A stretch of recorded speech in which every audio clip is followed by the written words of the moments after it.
Hignet's corner, beyond Bent. Janssen!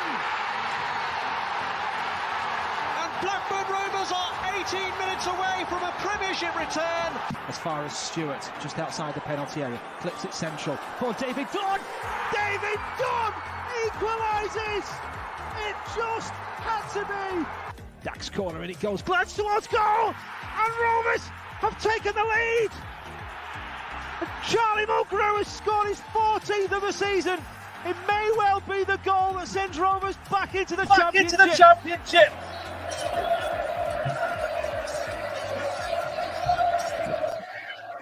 Hello Rovers fans and welcome to another midweek watch along. We love the Tuesday night watch alongs. We are back as Rovers are sadly, maybe, or happily for some. Rovers are into the final 4 games of the season and we get our lives back soon. So this is the last 4 towards the end of the season. Joe's back and Luke's also back. How are you doing, Joe? Not so bad, mate. How are you? Yeah, I'm all right. It's been a bit of a manic day, I won't lie. The brain's in a bit of a fuzz, so I could be saying all sorts tonight. So be prepared for that. Luke, good to have you back. Alex Lomax did join you on the 1 win on a watch-along states at the weekend. So you've got a crown to take back after he joined us. But how are you doing, mate? Yeah, no, not bad, not bad. It's been a manic few days, but good to be on the watch-along with you guys, and especially on a Tuesday. Because I'm very sure that we're welcoming in some Turkish fans for Ryan, so that'll be good. I've just realised, does that mean that I've got the best win-to-stream ratio for the watch-alongs then? Because I've seen the 2 wins, but you did a couple before I came on board, so I'm taking that title. Yeah, you're at the top. I've seen both wins, but I've done it over more games. So, Joe Harvey is top of... I'm going to go and join the European Rovers Chat Super League at this stage. Oh, we'll have enough of that, Phil. But Rovers fans joining us tonight, if you've not been with us before, please hit that subscribe button on our YouTube channel, which is Rovers Chat. Please turn on all notifications using the bell icon and give this video a like and all of our other videos a like across our channel. Andy's just done a good interview with James Beattie, which has got a little sneak preview today. That one will be released in full in the future. So keep your eye out on that Rovers Chat channel for those videos. Just a couple of things. Bingo is live again today. Bingo, bingo, bingo. We've swapped out a few of the squares you might see in the top left. For those not watching, you'll see just below that Jordan Rhodes with a little love heart. And then what else have we got new? Yeah, the skull and crossbones, the toxic symbol, the European Super League is there as well. So pick a line, pick 5 and call bingo in the comments when the game is up and running. There are no prizes. We've not decided if there are any prizes yet, but we'll see how it goes with the bingo tonight and see if you can spot me, Joe or Luke mentioning any of those things. And just before we get started, as we always say, we are sponsored by Blue Rose Capital and we are sponsored by 6yardsout.com. The Rovers Chat YouTube channel is proudly sponsored by 6yardsout.com. They've got retro football from every era with mugs, phone cases and much more. They also have plenty of Rovers goods, including apparel with the famous 94-95 season and this season's kit. Check them out using the link in the description below. Thank you to our very kind sponsors. I'm chuckling in the comments already. So, Ronan, you're far too kind, Ronan, all the time. You always make me laugh with that one. And Michael, thought Luke had been dropped for Alex. Tombola, Ronan. 3 subs at half time. Yeah, that's it. And I did see Arnaud at the start. He's hyped for today's game. And Joe, he's picked up the fact that you put that Belgian flag in there. Appreciating the Belgian flag. So yes, absolutely, Arnaud. We love all of our support from around the world. So yeah, Belgium features alongside Gavin Ward tonight. And when Joe put that graphic on, I messaged him and said, please don't say he's the referee for tonight. He's not. So Gavin Ward is not the ref, just obviously a bit of bants. So there we go. Let's get started with the little preview into the game. The team news, as we always do, has landed, and Joe, as he always does, has put it on a really smashing graphic for us there. The Rovers side on the right-hand side, some key starters in that side tonight. Elliot Bennett at right back, Corey Evans in midfield with Tom Trybull and Joe Rothwell, who also returns. So, Joe, going to come to you first. What you meant? My connection's a bit rubbish at the minute, so if I drop in and out, I will try and fix that. And let me know if you struggle to hear me at any stage or if I do drop out. But yeah, in terms of the team, it's interesting. I thought that Harwood-Bellis and Branthwaite did well together, but that Lenihan-Harwood-Bellis partnership's done well. Trybull and Evans both in a midfield doesn't really scream exciting attacking football. But at the end of the day, Sheffield Wednesday are going to play a 5, and you do need some defensive midfield solidity, so I understand it. I'm hoping that Harvey Elliott can push on after having probably a better game than he's had in recent weeks in the last game. And obviously, you know, Adam Armstrong's in the side, so we've always got a chance of winning. For the first time in a while, though, I do like the look of the bench. There's, you know, I would say 1, 2, 3, 4, 5, 6 players on the subs bench there in Davenport, Travis, Johnson, Brereton, Dolan, Buckley, who I wouldn't mind seeing at some point, which is always very nice. And of course, we won 5-0 here last season. And with Sheffield Wednesday being forced to actually attack us, if we can get an early goal, I think we could run away with it. Yeah, and Luke, I'm going to come to you. As much as the side might feel a little bit settled, it is 5 changes again, and I can't remember who it was on the watch along on Friday night that said about the number of changes Rovers have made when you count changes to the starting 11 and the substitutions. Let me know in the comments who said it, because you can have the credit for that one. But we do seem to make a lot of changes in game, don't we? And again, it's 5 changes tonight. But one change I'm really, really happy to see is Darragh Lenihan back at centre-back. I was a little bit anxious before the Derby game with Branthwaite and Harwood-Bellis. So, you know, what's your thoughts on the side and obviously including Darragh Lenihan coming back? Yeah, I feel like I'm out of the loop a bit. We're missing a game. So, I mean, I looked at that squad and thought, oh, fairly settled. Didn't notice that Bennett had snuck in there as well. And to be honest, excuse me ignorance, but didn't realise Branthwaite had slotted in the last game. Like I said, I've been pretty hectic the last few days. Completely missed that one.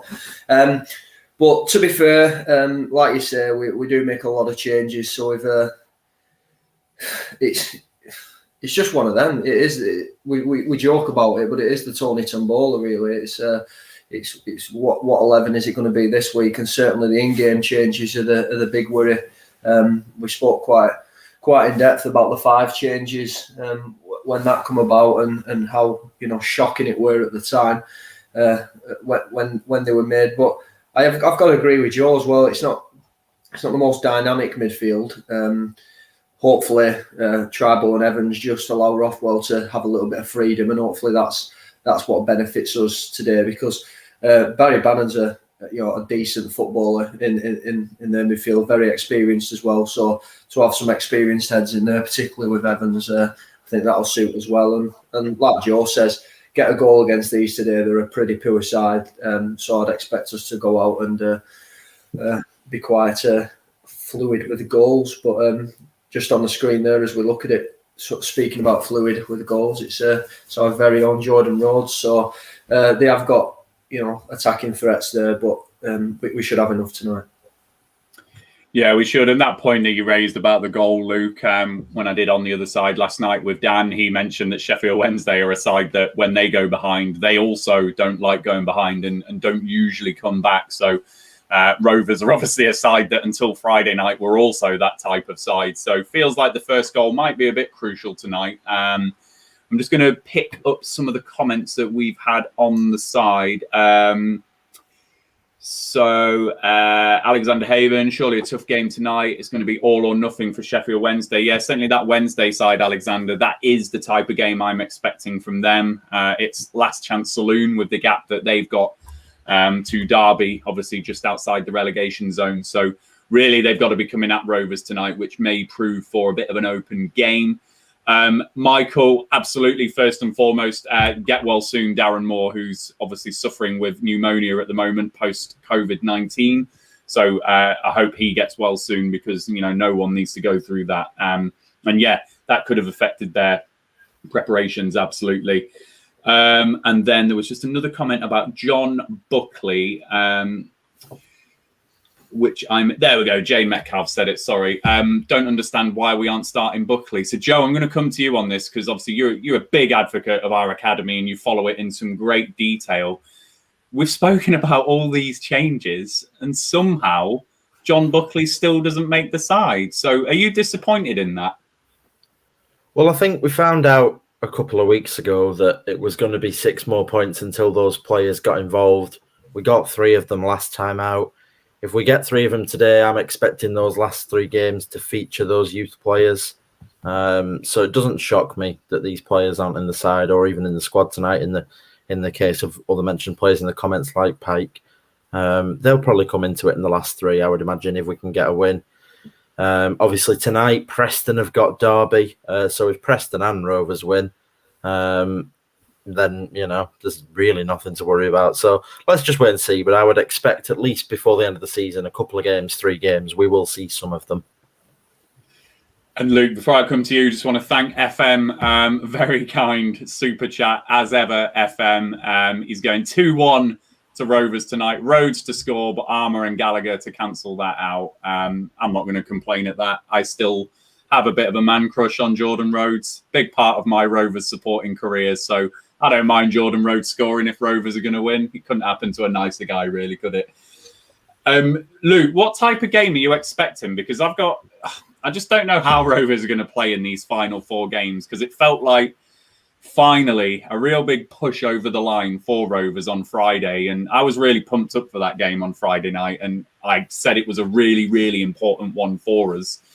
I think now we've basically got 4 games where it's a bit of a free hit, where we can try out some academy players. We can do some different things. We might play with the shackles off a little bit. And then, as we've said, Sheffield Wednesday, it's going to be kind of last chance saloon for them.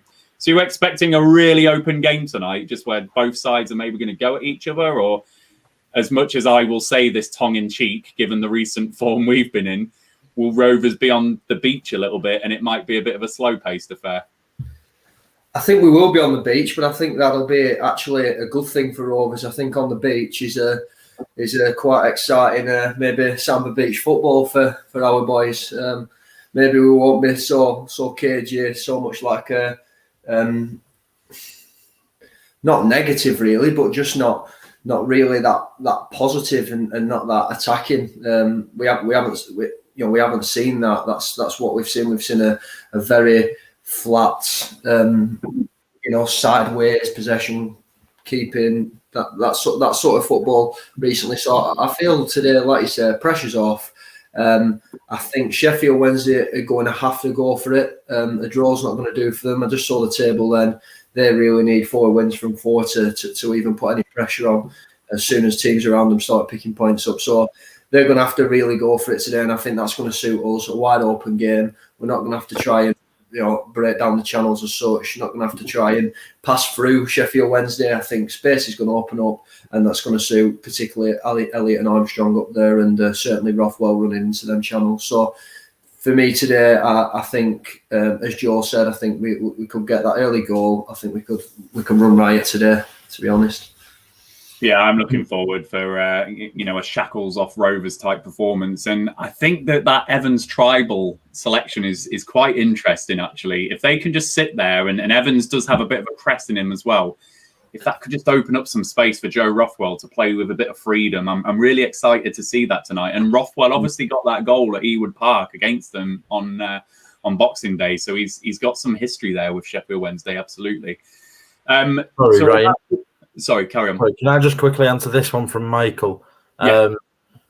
And we're going to touch on it in a bit, but I reckon, to be honest, Wood as an ESL player, would he be recognised in terms of work permits and whatnot, and being able to come across?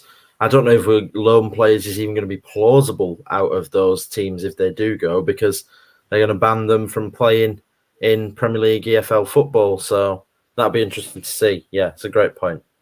Yeah, and it's actually segued us really nicely into the thing that we did want to cover. I know this is about Rovers versus Sheffield Wednesday tonight, but this is a huge thing for football, which has broken in the last 48 hours. So everyone, just let us know your thoughts and your feelings in the comments, no matter how big or small those comments are. Let us know how you feel about this proposal for the European Super League, because I'm absolutely devastated by it. I'm not going to lie. Just all the news coverage that has broken over that last 48 hours, as the story has developed, as all those stories of deceit have developed as well. The chairman and owners of those clubs not telling managers like Jurgen Klopp. This is Jurgen Klopp that's won Liverpool their first title in 30 years, and they don't even have the decency to tell him that this is going on. I just think the whole thing absolutely stinks. There's a part of me, though, that just thinks, yeah, it's all right slagging off the European Super League, though. I think Gary Neville was absolutely right yesterday, and Jamie Carragher, when they said that Sky are also complicit in some of this. As the game has developed, when we think about parachute payments coming down from the Premier League and into the Championship, I'm going to be absolutely gutted if Norwich, Watford and Bournemouth get promoted this season, because I think that with the money the way that it is, we're going to see the same sides yo-yoing up and down, and you've got to do something remarkable to break into that. So this isn't just about the ESL. This is about just the state of football in general in this country and how that monopoly is allowed to develop. But first and foremost, that ESL absolutely bloody stinks. And Joe, I'm going to come to you first. What's your views on it? Well, yeah, I mean, there's protests down in Chelsea today, isn't there? All those fans out in the street. For me, it's thinking about it from a Rovers perspective and how could it affect us? How will it affect us? I mean, crikey, if they promote 6 championship sides, how frustrating is this season? It's already frustrating. But God, if 6 sides go up from this division and we finish 15th, it's just a bit crap, isn't it, really? And I'm sure that if we were going into next season and they said, right, 6 teams are going up, I think Venky's would go out and spend 25, 30 million, because it's the best chance you're ever going to have. 3 times more likely to go up than any other normal season. But I guess it depends how it works out. And if it happened, who would go up, who would stay up and not get relegated and whatnot, and how they would fill out those divisions down to an even number again. But yeah, that's how I'm looking at it. How's it going to affect Rovers? The best thing for me it's great for Rovers, because at the minute we're in the Northwest, which has more concentrated clubs and youth clubs than anywhere else in the country. And at the minute we're taking Man City and Man United and Liverpool's young players at 14, 15. I'm just thinking about how many more of them we're going to get, and how many more kids at age 6 we're going to get if those teams go off and play in an elitist division. I think it'll be super helpful for Rovers youth academies, because let's not forget, Man City won the Premier League 2 last night. Well, they wouldn't just be banned from the Premier League, they'd be banned from the Premier League 2 as well. And Rovers might be winning that division and then going off to play in the UEFA Champions Youth League. So the benefits for Rovers could be quite vast. Yeah, and Luke, Joe makes some really good points there. If we just kind of strip back the initial shock and strip back the fact that I don't want to lose these 6 clubs from English football. I don't want to see it. I don't want to see this league and everything that ESL is standing for and promoting. I'm absolutely fundamentally against, particularly when the same statement says about supporting the pyramid, but our founding clubs are going to get 3.5 billion. The whole thing just stank from start to finish. However, looks like this thing is going to happen unless something remarkable happens now, or a club pulls out, or player power persists. So let's just operate on the principle now. It's going to happen. Joe makes some really good points there, doesn't he, about the fact that, yeah, if they get banned from these different youth markets and get banned from certain things, and those clubs really are just going to be about the marquee signings all the time, we could actually spot that opportunity right there, couldn't we? Do you agree with what Joe's saying? Yeah, I do, to an extent. We could absolutely benefit from it as a side that's obviously not in this ESL, but I mean, I can't see the positives in it. I can't look at it, and as a football fan, I can't break it down and look at it in that way.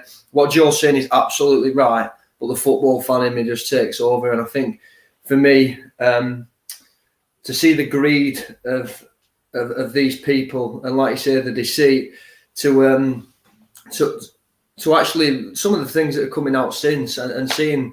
I saw a list actually of the 10 most indebted European clubs, and funnily enough, the 10 clubs on there were 10 of those that are going to be founder members of the ESL.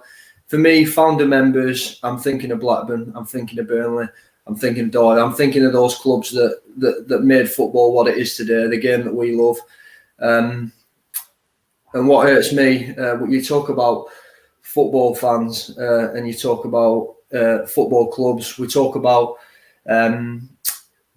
this season in particular, how football's nothing without fans, and we've seen it. We've seen empty grounds, we've seen soulless games, we've seen freak results, and ultimately we've seen football in a way that we should never ever see football again, because ultimately fans are the cornerstone of football. And just to finish my point, really, is I work in Stockport. And I saw a comment there that I'd hate to be a fan of one of these clubs. And I'll tell you now, fans in them clubs, and you can see it down in Chelsea today, like Joe said, they're hurting.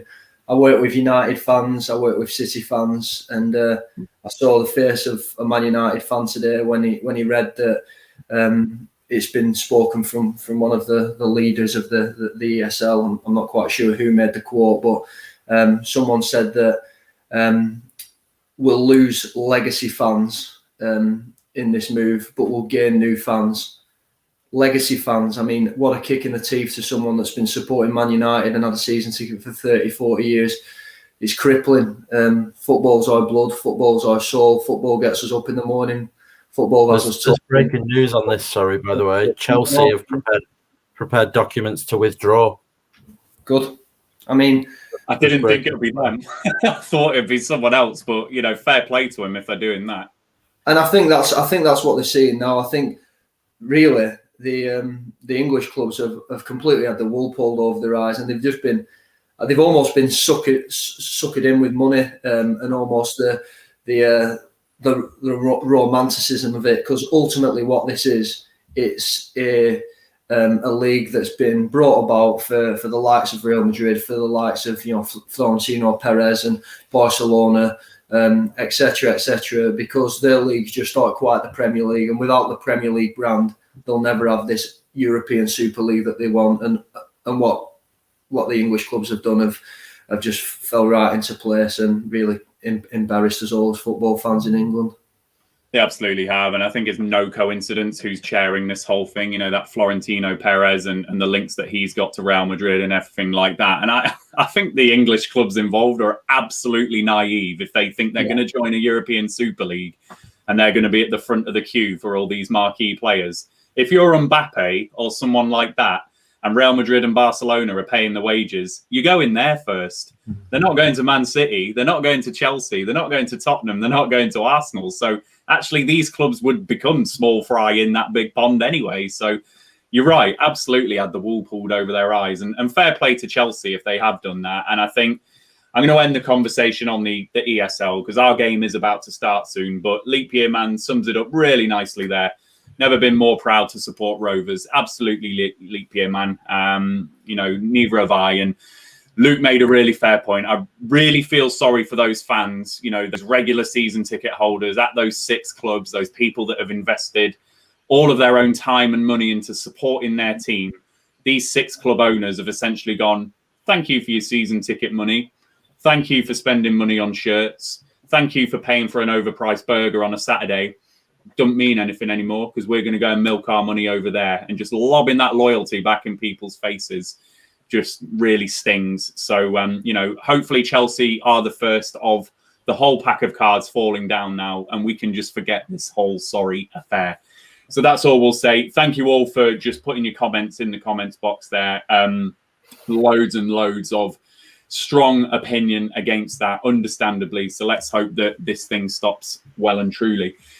We are 4 minutes away from kickoff, Rovers fans, so do load in your score predictions into the comments. Let us know how you're feeling. We're just waiting for the players to emerge onto the pitch.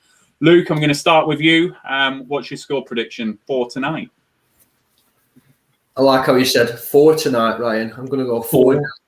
Oh, 4-0. Luke, this is what a rest does. He comes in and...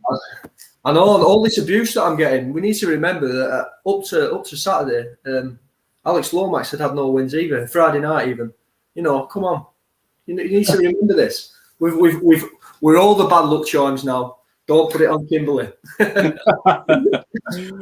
love it. So Luke is going for a 4-0 Rovers. Yeah. Joe, what are you going I was also going 4-0 Rovers. I think I'm in complete agreement with Luke. If you look at the team, Lenihan, Evans, Rothwell, Gallagher, Armstrong, all involved in the 5-0 win here last year, and some players on the bench as well. I'm hoping it's going to be a big one. I think if we get the early goal, they'll have to come out at us thinking, you know, Coventry and Wycombe, the way they came out at us having gone a goal down when we played them earlier in the season, because Sheffield Wednesday have got to win. This is their Brentford away, really, and especially with Derby playing Preston, which is a winnable game for them. So I think if we get that first goal, I really can see us pushing on, because I think they'll have to push forward.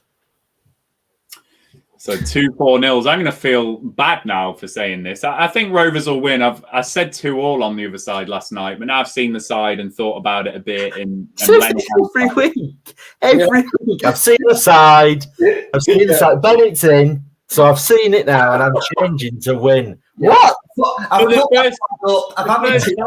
changing. Yeah.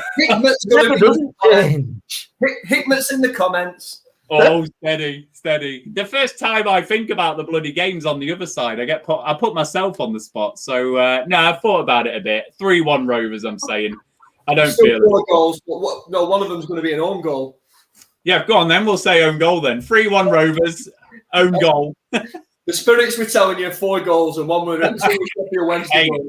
For the record, I was bang on Friday night. I said 2-1 Rovers. So let's have some 5 seconds before our goal, you said, "Oh, Rovers don't score from set pieces." Before Gallagher put it in. So I did see that bit. And would you like to repeat what you said about Harvey Elliott in return? Yeah, I said he should come off as a sub, and then he scored about a minute later. So, Mate, I will happily take the positive jinxing, definitely. If my comments are going to help us win, then I'll take that all day. So there we go. Now, 3-1 Rovers, on a serious note. I'm feeling this one. So 4-0 from Luke and Joe, 3-1 Rovers. Let's have a look what we have got in the comments. Leap year's gone 2-2. There's a few draws in here. Simon, Barfly, leap year. Well, I think I saw a 3-3 draw as well. Was that Ollie? No, Matthew, sorry. 3-3 from Matthew. So a few draws in there. Some of the 2-1s. Ross. Duncan, 4-0. You've been on crack pipe, you two. They're not even looking, Duncan. Look at them. Not even responding. They're still not responding. what? Crack pipe. Oh, I missed that. Oh, right. They clearly have, Duncan. I'm just doing the last check of the rounds. Absolute stitch up. I was in concentrating, Duncan. There we go. So right. clearly we have. Players are just coming out and stuff. They're just getting ready. Oh, dear. So the players, as Joe says, are coming out now. Sheffield Wednesday have come out. Oh, Paul Tierney was the ref, wasn't he? The Premier League one, you said, Joe. Premier League ref, yeah. We feel blessed. Who's taking the game, Ryan? Who's the manager then in the absence? It's not... I don't know. I don't know who it is. Oh, fair enough. I was going to say the guy who was the assistant, Lee Bullen, was it? Was that his name? Oh, yawning. Bloody hell. We're not even kicked off and I'm bored. It's all right. Hickman will be on soon. Oh, gosh. Please don't. I don't like it. Get with the programme, lads. It I'm freaks me out. Sheffield Wednesday. Someone help me out. I'm trying to... Oh, here we go. Oh, Jamie Smith is assistant manager, not that other guy. I'm assuming Jamie Smith is the person you're referring to, Joe. Oh, okay. So Rovers are now coming out in their away shirt. Harvey Elliott doing some kind of weird hop, skip and a jump as he came on the pitch there. Well, that means I'm behind. Steady. Oh, Luke. Cool. Interesting comment. Interesting comment from Jared there. Yours should ban American shipping Europe though. Yeah, I mean it's got that. I've heard a lot of stuff on some of the English radio and stuff, Jared, just about, you know, that kind of, the ESL is going for that event type of sport, you know, where they'll do like, come and see Real Madrid versus Barcelona in Singapore, that type of real thing like that, rather than obviously what we have here, which is all about the competition and stuff. So great little spot from Liam there as well. Oh yeah. Elliot had a tattoo, now he's 18. Yeah, probably. Yeah, I saw it on his sleeve. I just brushed over me. I just thought, oh, it's always been there, but maybe it is new. Be interested for you to hear you as the announcer and the voiceover for this new ESL, Ryan. Really? Oh, yeah. Sign me up. If you watch, call it the 𝒔𝒂𝒂𝒂𝒂𝒂𝒂𝒂𝒂𝒂𝒂𝒂💂 If you're watching Florentino, take me away, please. ESL. The ESL. Sponsored by, what's the name of those crisps that you got sent, Joe? Grippos or something. Sponsored by Grippos. Have you seen that Harry Maguire meme that's doing the rounds?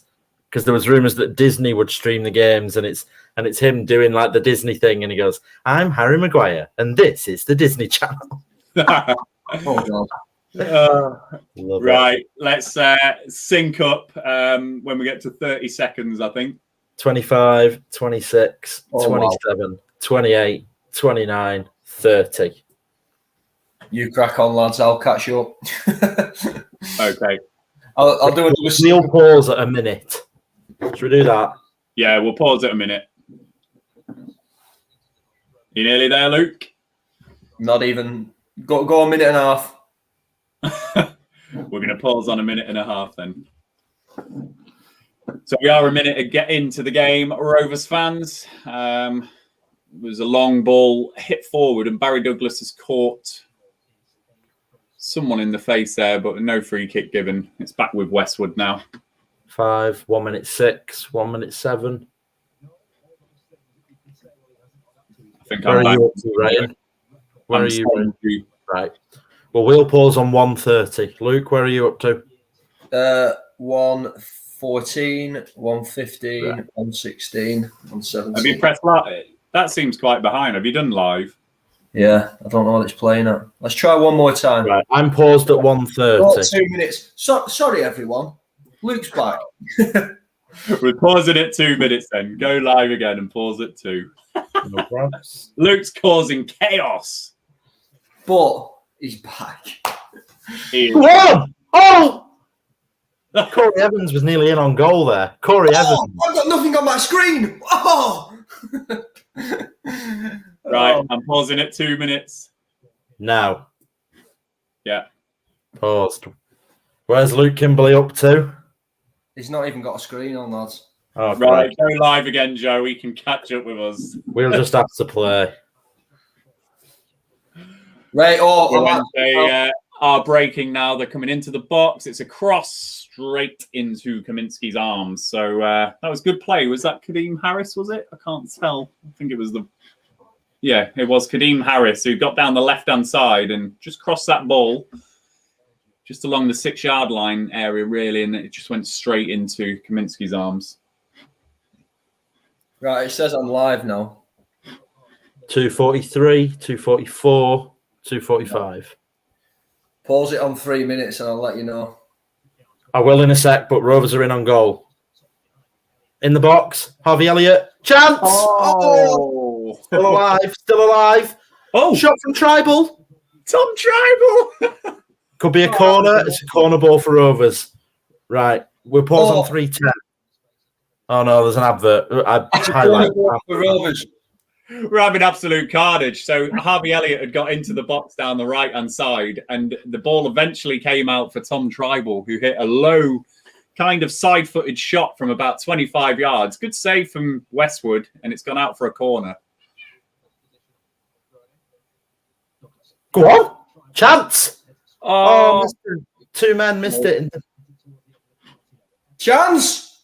Right. 2 men missed it. Right, we pause on 3:45. Or is Luke up to us now? No. 3:45. I'll tell you when I'm there. 1, Right, 2. I've missed it now. Oh, 4 minutes. 4 minutes. We're pausing on 4. Jesus Christ. Welcome back, Luke. You're bad. Right, I'm paused on 4. Me too. 56, 57, 58, 59, 4. Okay, Hooray, we're all in sync on 4 minutes. Congratulations. that's the longest it's took. Oh, buffered. I'm joking. Chance. Oh, lovely ball forward. It's our ball. I'm putting a complaint into a EFL player. I follow. Simon, I think that JRC's out for the season now, isn't he? Yeah, it was touch and go as to whether he might make the last game, but I can't imagine they'll risk it given that there's nothing to play for. Isn't it the same on Wharton as well? There's like a 50-50 chance he could be fit for that last game, but again, there's no point risking it, I think. It's daft to risk it, isn't it? And do you know what? If it's like Benno's last appearance for Rovers, then play him right back. I don't mind, you know. Well, there's nothing else to play for now, is there? So I may No. as well. Particularly someone like Mowbray, who has been so kind of tentative with people who have had injuries before and not rushing them back. It would just be balmy to bring JRC back for that one final game.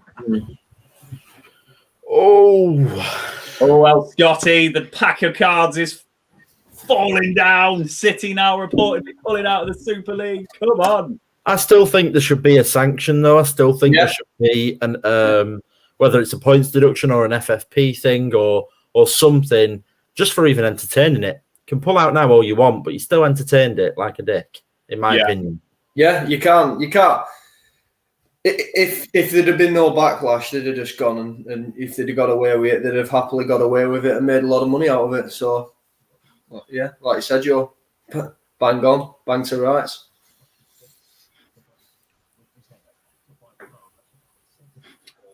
Oh my, because we were doing all that syncing up the ticker as well behind. So we are actually on 6 minutes, folks. Sorry about that. There we go. This has got to be the worst watch along you'll ever see for any club and any fan base. So welcome to it. Let's get a Penrith train going. No, I'm joking. Penrith. Yeah. Penrith. That doesn't count towards your bingo, by the way, guys. It's got to be an official Penrith. Yeah, it's got to be official. I agree. It's got to be Joe going wild.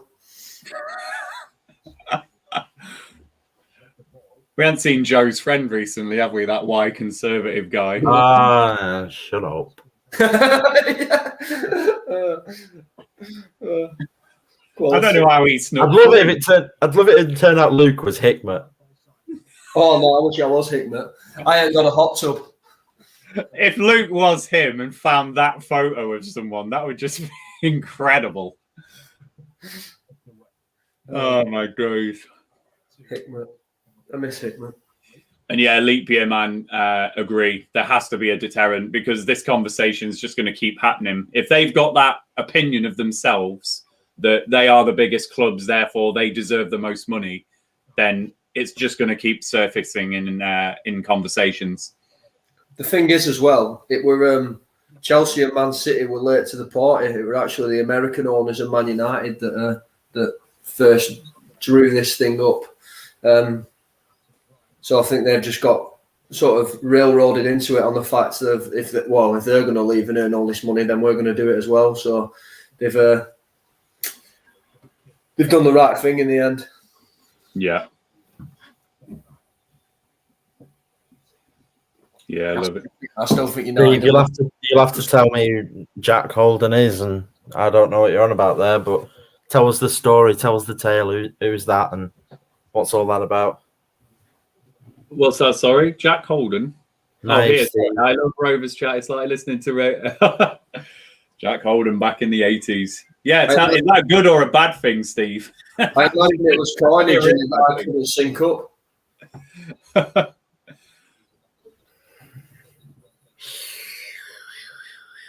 Yeah, and Alejandro, we've spoken about 𝒉𝒏l before. Would love to see him for another season. I really hope that we can get him, particularly when you're looking at some of the players in that area like Holtby and Johnson and others. You know, there might be some question marks about them. 𝒉𝒏l, I've really liked in this second half of the season, definitely. Oh, God, I'm clicking comments all over the shop. There we go.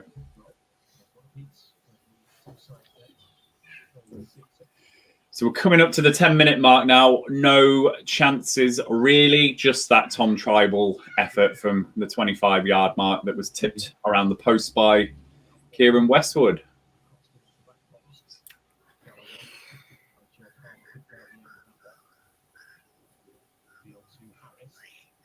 There we go. Sheffield Wednesday just worked that ball and it went out for a throw-in. So Kadeem Harris looking really annoyed with himself there for some reason. I mean, it's quite sad to see a club of Sheffield Wednesday stature really to ultimately go into League One, and you see it far too many clubs now, and the reasons behind it are not entirely footballing reasons. We've been in a similar situations as Sells, of course, and you know, football's driven by money now, isn't it? And we've seen that with the ESL. It's sad what's happening in football, really. Well, that's it. And that's the whole multi-layered part to this whole ESL thing. So, yes, the main story is the ESL, but underneath that, you've got the foreign ownership more widely in football. You've got the fact, I saw a really interesting tweet earlier where Perez is moaning about the fact that 16 to 24-year-olds get bored with football now. But I saw a really interesting tweet. You know, when I was growing up, it was on ITV and you could watch that all the time. But Sky took it away, didn't they? And now BT have got it as well. So 16 to 24-year-olds haven't got access to the football like we used to have. So corner for Sheffield Wednesday, though, just as I'm rabbiting on there. There was never a corner. I didn't want to interrupt what you were saying, but it was just a terrible decision. Oh, great save. Good save. It's not offside. Finally given. It took about 5 years. It is now. He has given it. And I tell you what, it was the linesman that gave that corner that was never a corner just before that as well.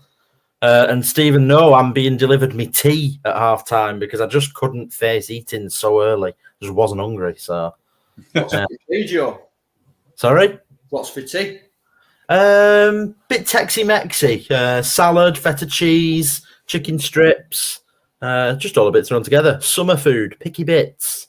Picky bits and chicken strips. Picky bits and chicken strips. Look at that. Lovely, like it. Sounds good. So have we got any of our Australian followers today? I think I saw John earlier, but I've not seen any of the others. Yeah, there's John. John popped up earlier with midfield tombola. What time is it over down there, John? Oh, that's a lovely little knock from Bannan, and it's gone out.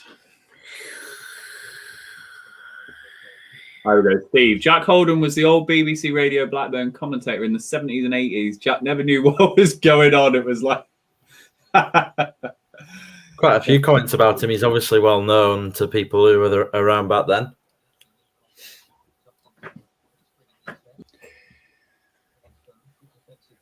So yeah, it's not really been a quick pace to this game so far. So certainly an end of season feel to it. It feels, I mean, 4 and 5 games left. I mean, it feels like that's just flown, hasn't it now? Well, I feel a bit sad about it, you know, even though this season and this run of form's been horrible these last 16 games. I am going to be sad when the season's over. I am. Buy yourself some apparel to make you feel better. I might just do that. Some apparel. Yeah. Apparel with Hildred coming back soon. Hildred soon come back. Going to an Ewood Park near you.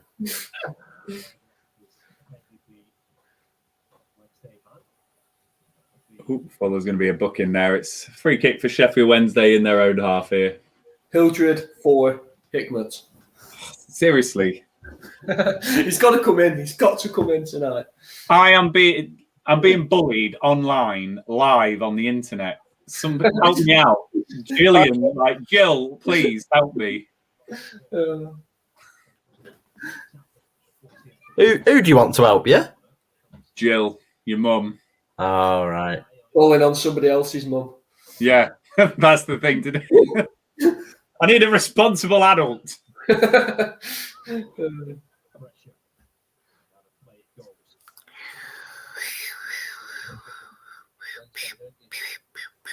So it's something like May 17th where certain amounts of fans are allowed back in, Stephen, but obviously that's after the end of the season. So there'll be some pre-season games, I'd imagine. And with Rovers probably relaying the pitch, they'll most likely be away for us. So, yeah. There was talk that they were going to, whether that's Premier League maybe, that they were going to extend delay the final game so that at least every club could have fans in for at least one. It would be terribly disappointing to have never watched Harvey Elliott live. Yeah. With the likelihood that he goes on to play for England in the future and whatnot, and that, he was here and we never got to see him in person. Would be a shame. It would be. Oh, this is a yellow card. Cynical. Hutchinson, yeah. Oh, yeah, let's get a quick straw poll. Can we stop Jill from feeding Joe at half-time for that online bullying? Oh, yeah, that's a good idea. I think so. Don't do that. I need feeding. It's like 𝒂𝐻𝐿𝐴 Solskjaer. What? Is it 𝒂𝐻𝐿Ae Solskjaer that said he wouldn't feed his kid and riled Mourinho by saying it? I suppose that's true from SmackDown. I can't remember what. If someone tell me the exact quote of 𝒂𝐻𝐿Ae Solskjaer about not feeding his child if he did what Son did, that's what it was. I can't remember what it was. I've slept since then. Ellis, just need to check that. That is. I think it's if Derby win and we win. Yeah, I think that's right, isn't it? Let's check the table. Yeah, because that'll put them on. Yeah, it is that. So, yeah, if those two wins happen, yeah, Sheffield Wednesday will go down. And I think by that same qualification, that would also relegate Wycombe as well, if that happened.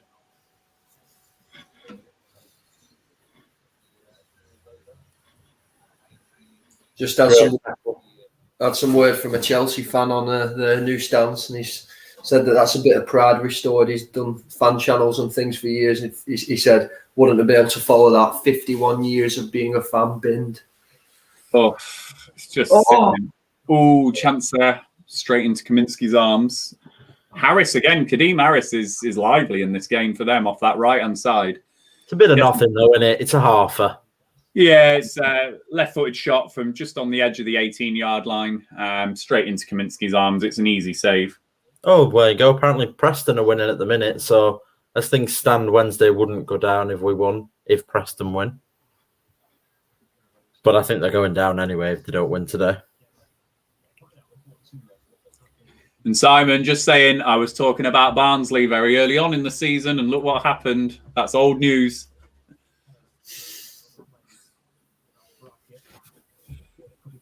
Is that Ben Whiteman's first goal at Preston? They are going to be a side that annoy me this season. It is where we should have been aiming for. There's been an opportunity definitely missed by us this season. Yeah, they haven't got a squad, though, for next year, have they? I mean, they are a bit snookered.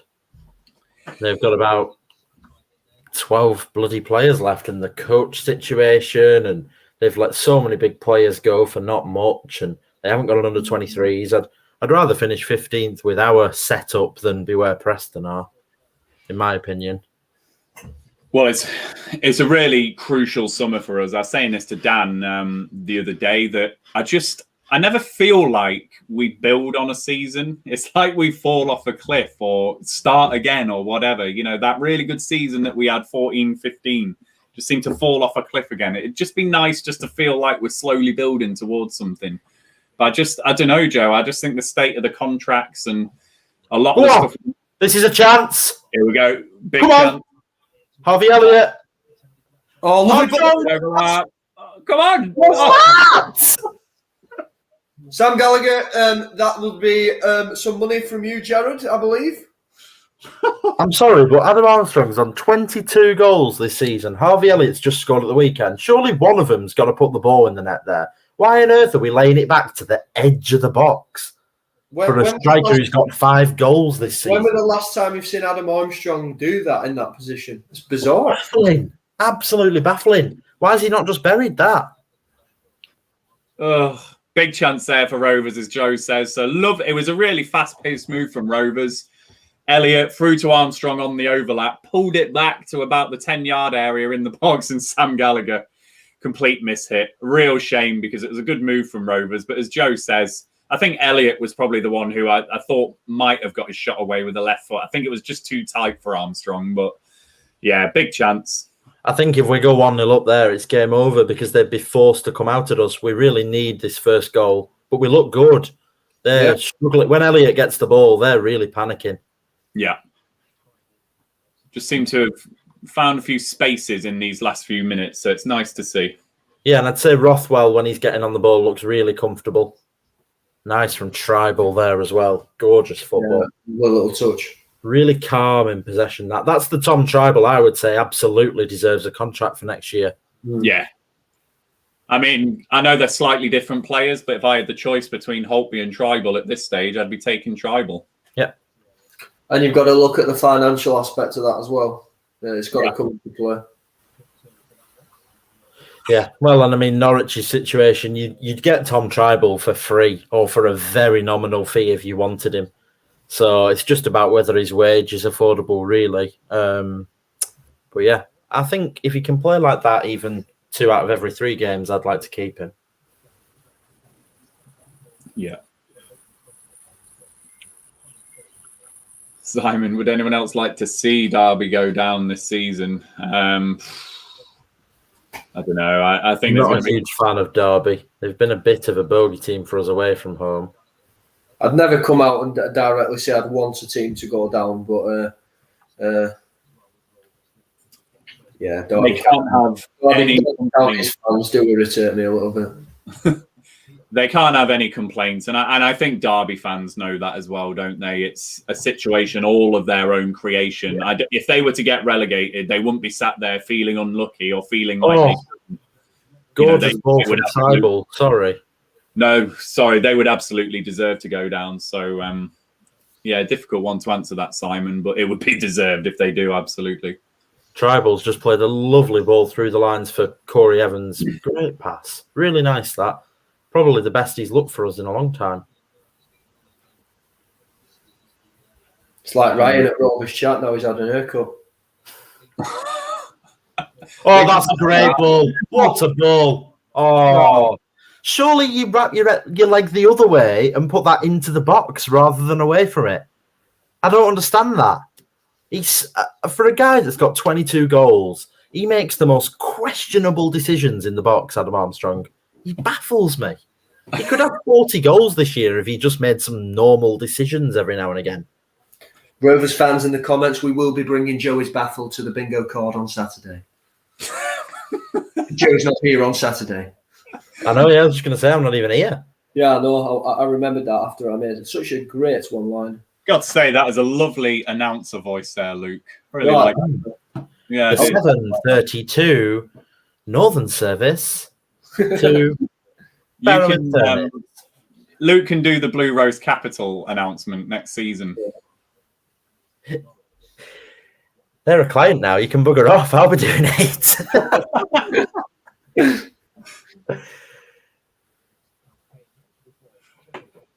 Yeah, that's true, Luke. Yeah, bang on. Derby have found every possible way of getting around FFP, so I wouldn't be upset if they went down. You sound really odd, like with that posh voice, but in a weird odd. I like it. It's good. It's voice for radio. I've got a face for radio. Well, I've been told that many a time. Oh dear. Romans. Wow. A chance. Josh Windass as a ball clipped towards the back stick. It's a tough chance for him on the volley, left-footed, and he's just looped it over the bar, really. But that was a chance. I don't like Windass from his time at Wigan. Yeah, there's a poor header from Harwood Bellis down to Kadeem Harris again, who's on the ball, who clips it to the back stick. And it's a really difficult chance for Windass, and, didn't really wrap his foot around it or anything like that. Is he the one that got the second goal at the DW when we played them last time? And they were 1-up, and we went chasing and chasing and chasing, and they hit us on the counter, and he scored. Yeah, probably. Yeah.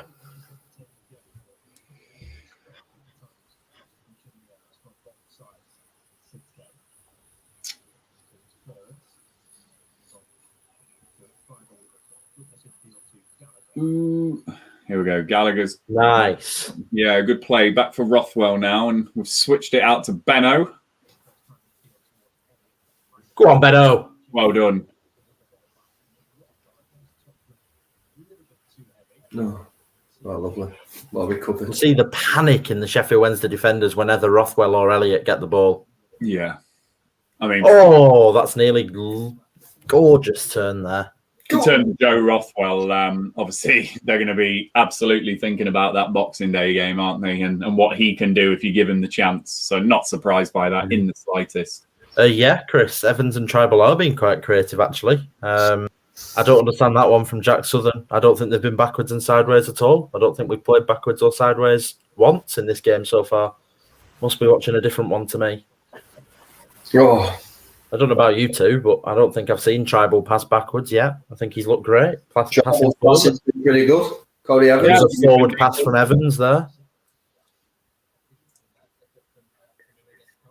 Have you voted for your goal of the season? No. I feel like not voting in protest. How do you have a goal of the season award when none of them are goal of the season worthy? Oh, yeah, that was one of the predictions. I can't remember who said it on the other side last night. So if you're there, let me know if it was you. Predicted that our goal of the season would be scored tonight. Yeah, probably. Well, the minute Eunice, I think Blackburn probably. They probably want the scorer as well and the odds. To be fair, my goal of the season as well is it's got to be one of the Rothwell too.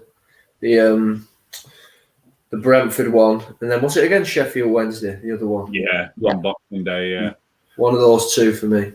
But I don't know if they're in the voting. Is the voting been released? Has it? Yeah, they're both in there. I like the Brio goal away at Watford as well. That volley, I do like that one. I don't think it was Naive Steve, huh? Oh, Naive Steve made the comment. On the other side for you, Ryan. Yeah, it was Steve, yeah. I'm so confused. He's just talking about himself in the third person, Joe. Oh, right. Sorry. Joe's realisation. Well out of that then. Not had my tea yet, sorry. Who's down here? What's happened? So it's Elliot. Been caught with a bit of a flailing arm. He's got an elbow to the back of the head and he holds his face. Interesting one. I think he'll be all right, personally. Yeah. He's completely laid out at the moment. So we are coming up to 20. Well, it's 27 minutes. Does it look like a new tattoo? That it's hard to tell. I don't know if it is new or whether he's had it for a bit. Can't you get a tattoo like if you've got a parent with you or something like that? Or is that not true? Is that like a myth? No, I think you have to be 18. All right. You can be a bit naughty. You can get a naughty tattooist to do it, probably. You think he's been out in Liverpool? Slap on the wrist tattooist. And he's getting a bandage on the head, so he must actually be hurt. Oh, he's got a new headband. Hey! Oh, there he is. You can get pretty realistic transfers at most coastal resorts now if you want as well, if you fancy a Rovers tattoo. They should get a Sharpie out and write New Balance on his new on his bandage. What the hell was going on with that stretcher as well? I know, it looked like there was like a dead body underneath it. I was like, whoa! How is he going to head the ball? They've wrapped this bandage around 7 times. He genuinely looks like he should probably come off. It looks like he's going to He looks very, very groggy, definitely. Yeah. As Joe says, it did look like he got hit on the back of the head, but no, it looks like they got a cut or something on the front of the head. That's where the big bandage part is. It's reminded me of Rankin Costello when we played Borough away last year. What is this fourth official doing? Checking for blood on a red shirt. I mean, just save yourself a bloody job, mate. Honestly. Did you see him? It's just unnecessary, isn't it? I mean, jeez.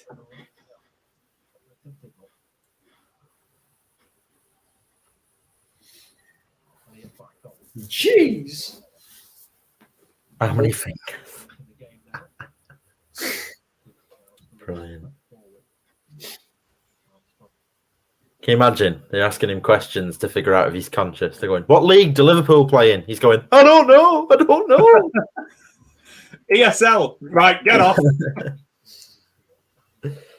Please beat us, says Callum. Does that mean you're a Wednesday fan then? Crikey.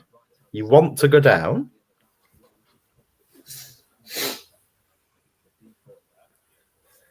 Interesting. Hmm. Tell us more, Callum. It's been a strange half, this one, hasn't it? There's been times where we've looked quite neat and tidy and found some spaces, but there've just been times where there's been nothing going on, literally nothing. Any truth that the kit next season is being manufactured by Puma? Can you imagine if we were sponsored by Tom Bowler Bingo? Oh, my days. That would just be brilliant. Tom Bowler on the front of a shirt. Oh, Gareth, love that. Boy, hot subs are us. Luke, this is online bullying, mate. It's coming. It'd be great if it turned out that it were actually Alex Lomax that was Hickman. If it was, that image that he's found is disturbing, and I want to know where he's found that.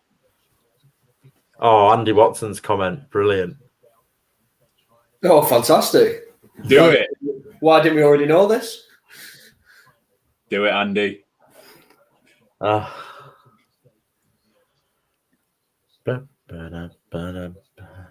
think Joe should have his tea brought out to him now, and we'll spend the next 15 minutes watching you eat it, mate, if you like. Yeah, the Joey. It's ready when it's ready. Don't pressure her, Ryan. That'll just cause an argument, okay? That's not a good idea.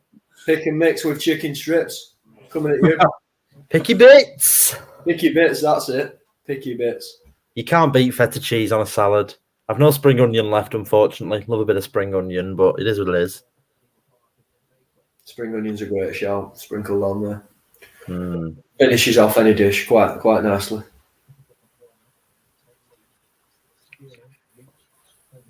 Nice. Tom Tribal winning the ball back. Gorgeous. I'd have to say he's been my favourite so far today, Tom Tribal. I think he's played great. Yeah, I just love the role he takes up in midfield. I really do. He just really finds that space. Like really a Burt Reynolds.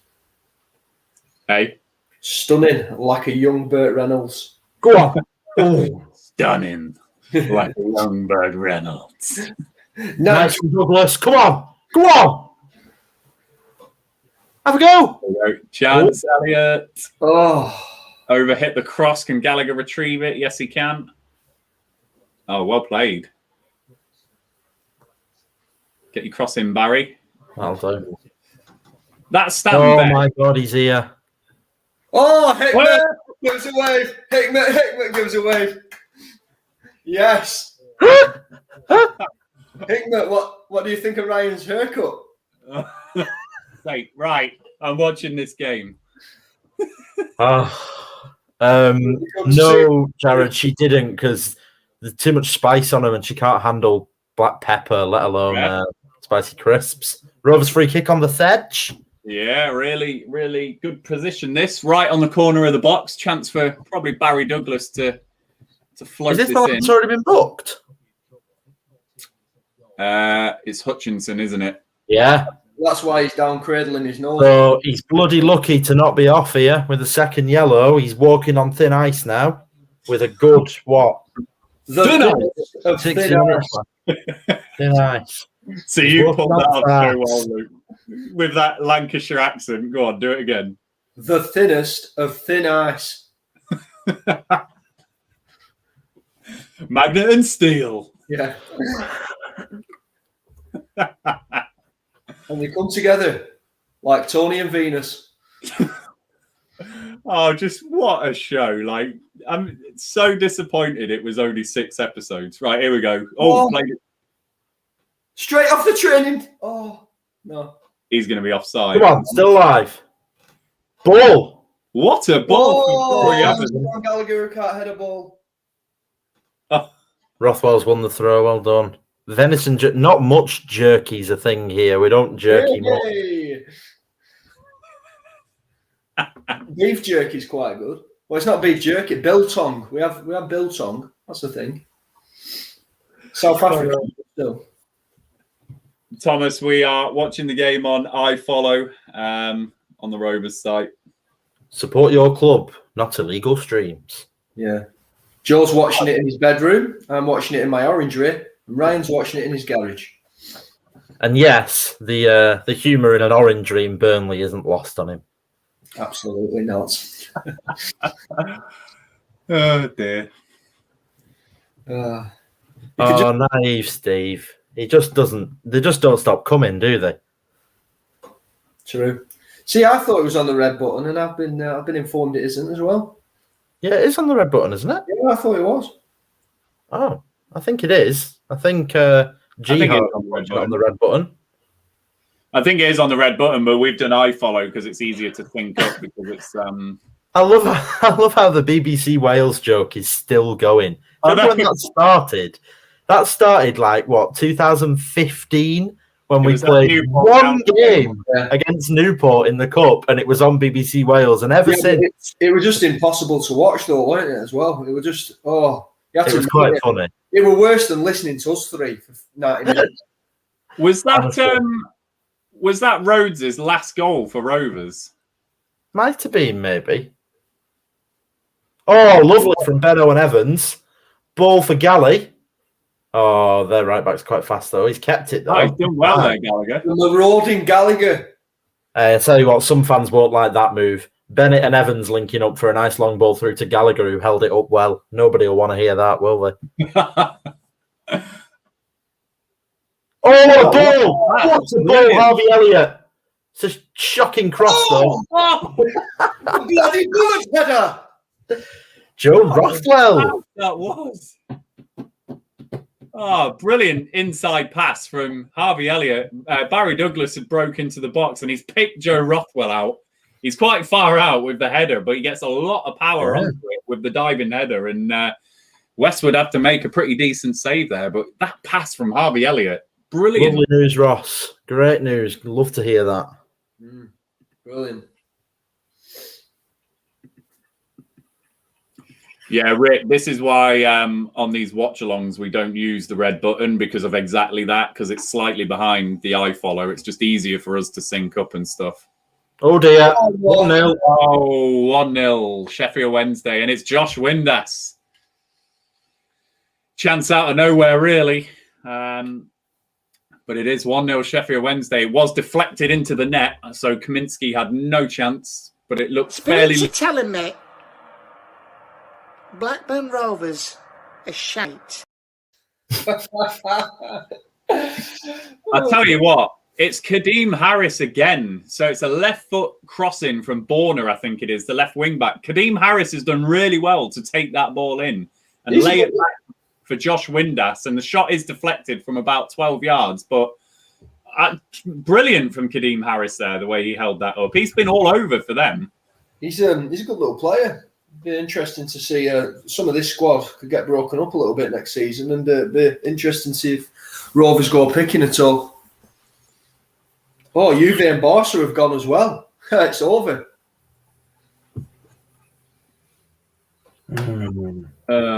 So a real sucker punch that for Rovers. A real nothing game, it has to be said. But a little moment. Frustrating because we've been much the better side, but I thought it was really good from Harris, as I say. I thought a real chance out of nowhere, really. You know, that ball from Borna was kind of just hit into an area, it was reached, sorry, not Borna. Just hit into an area, but Harris made that chance really well. So, no, that was good. We haven't looked like conceding as well. It's pretty poor when we don't take chances. Showing the table now. So Derby County are going to be getting quite nervous. Rick, what's it like in your household with those 2 goals going in tonight? Yeah, I mean, Rotherham, you've got to look at Rotherham catching Derby there. I still think Sheffield Wednesday have too much to do, but Derby are in trouble.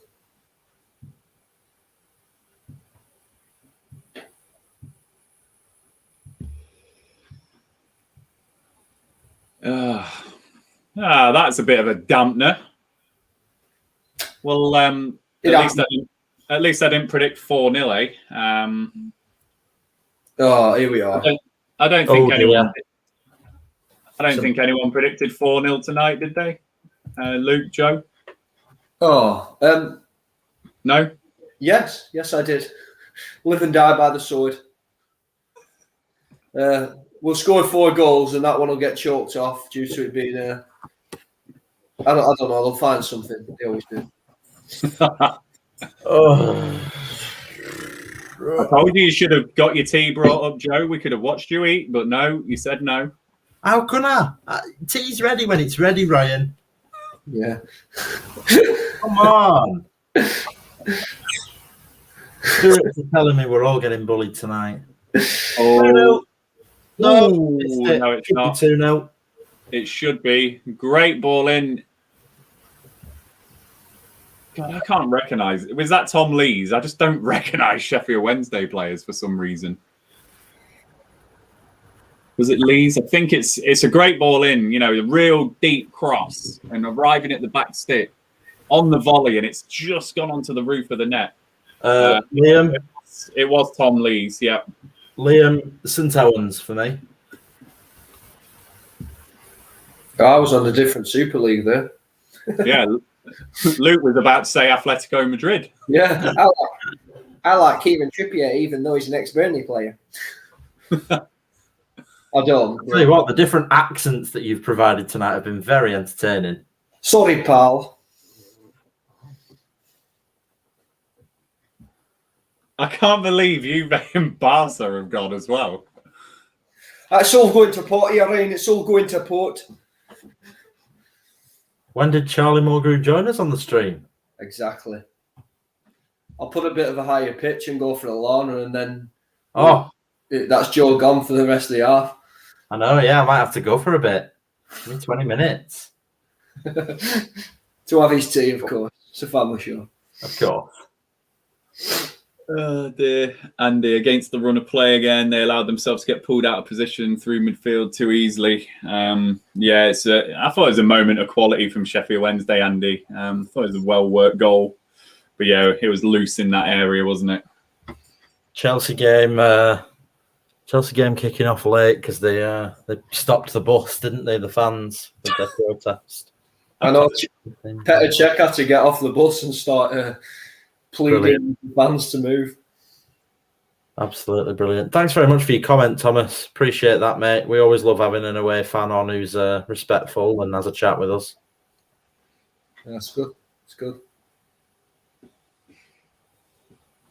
Mowbray out now, get out, mate. Well, yeah, been saying that for a few weeks, mate. Yes, that's a bit Groundhog Day. We'll get past that. I thought it's not happening until the end of the season. I know. So we've got just over 2 minutes to go until the end of the half, and we'll see how much is added on. It's another free kick for Sheffield Wednesday that Bannon's put in, and again, Sheffield Wednesday have won it, and it's headed over. I think this was... Yeah, that was the other centre-back, wasn't it? That was Borna, I think. Callum Bushby, I don't think you'll stay up if you beat us. I think you've got too much to do, unfortunately. And I'm sorry to say that. I'm sorry to see a club of Sheffield Wednesday stature go. You'll be most grateful for them 6 points now that you lost at the start of the season. Here we go. Go on! Armour running at them. Oh, Okay. Do you think we will stay up if we beat you?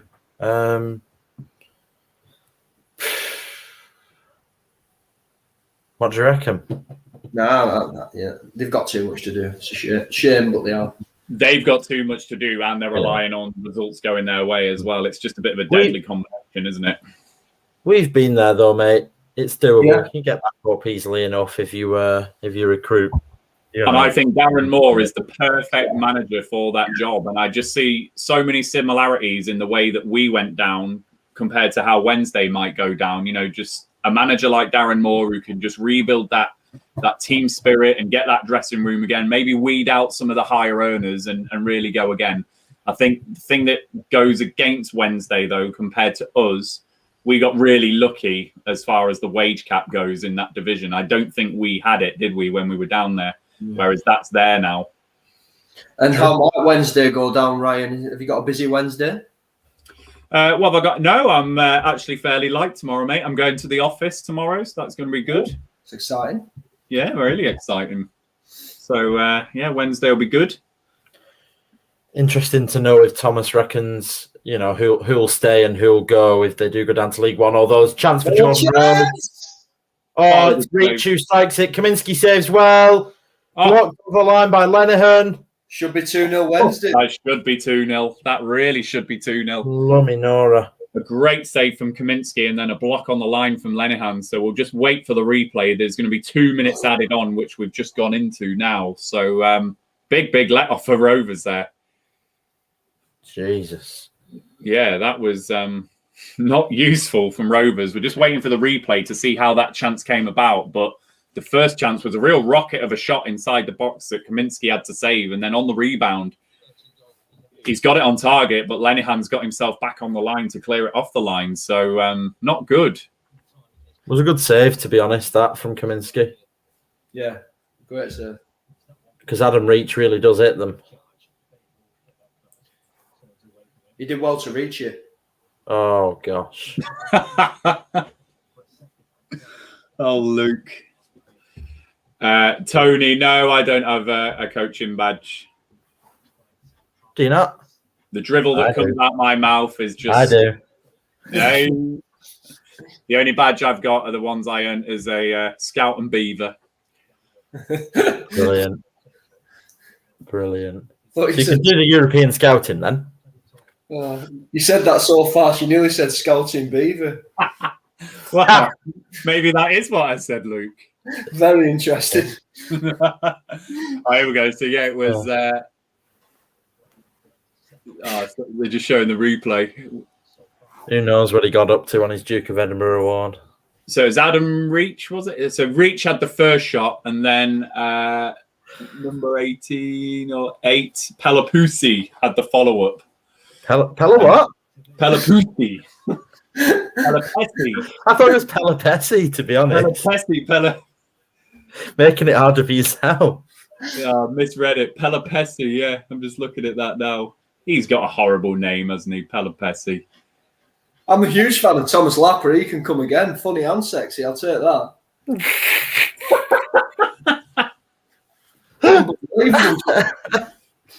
Someone says lapping it up. Yeah. Well, hey, Face for Radio's just gone on the posters. Hello. Yeah, but the posters aren't being distributed anywhere. It is half-time now, Rovers fans. A really odd half and a real strange finish to that. That last 10 minutes, we were not convincing in the slightest. So if we were not safe from relegation, I suspect that we would be absolutely screaming and seething at this result. But no real response from Rovers after going behind again. And Sheffield Wednesday should have gone 2-0 up. So defensively really loose towards the end of that half. So just an odd one. And yeah, I think our emotions are tapered because of where we are at. But Luke, you know, that half was okay for little bits of it, but a bit of a nothing game really. But that final 10 minutes was like, wow, what the hell? Yeah, it's just You almost get used to it now, don't you? I think we're in that period where we're just enjoying having some football to watch and knowing that in a few games' time we're gonna lose football for a little while. So I think just embrace it, enjoy it. It doesn't mean a great deal, but it's there and it's Rovers. So let's enjoy it and we go into the summer. We've got the Euros. Hey, we'll be watching the Euros on the streams. Don't you worry, guys. Friday night, Scotland at Wembley. Boom. I am going to go and collect my tea, Ryan, okay? Yeah, me and Is that being delivered? Oh, he's gone. I feel like I'll be nice and go and grab it, hey? I'll see you in a bit. He's gone. He's gone. Kicked him out. He's kicked him out. He's kicked him out. You've Rovers got no fans. authority here, Ryan Hilton. No authority whatsoever. Let us know how you think about that, half Rovers fans. I can't put my finger on that one, really. I think, as I say, I think because of the fact that we're safe now and it's just the final 4-game canter to the end of the season, maybe I'm not feeling as emotional as I should about that half. But, you know, I think it was okay in parts and we looked okay, particularly towards the start of the game. But that last 10 minutes was just very loose. So, very real. I haven't even had a beer tonight. I can't even talk. That's what work does to you. Doing watch-alongs on a work night just plays havoc. But, yeah, a bit of a strange one. So just looking at the stats, 53% for Rovers, 46% for Sheffield Wednesday. A couple of shots on target for us, 4 for them. So, yeah, really, really weird one. And Peter, looks like they've been training on the beach, watching the crabs sideways and backwards, occasionally forwards. And then Michael, everything hinges on finishing above Preston now. I mean, Luke, we did talk about the playoffs and stuff at times this season. Do you think that if we're going to set a little objective for Rovers, we just take that now, a bit of local rivalry, and just finish as high as we can and above them? It'd be nice, wouldn't it? I mean, a bit of bragging rights is always good in football, and that's exactly what football's about. And I hate to sideways into the ESL again, but that's exactly where fans are getting in uproar. Because I mean, how many Atletico Madrid or AC Milan fans do you work with? At the end of the day, that's what football's about. That little bit of banter, that little bit of rivalry, and we'll, you take them when they come. Burnley fans are having their day now. We haven't, beat them in, I think it's 11 years now when we were at that beautiful 34, 35 year sort of mark.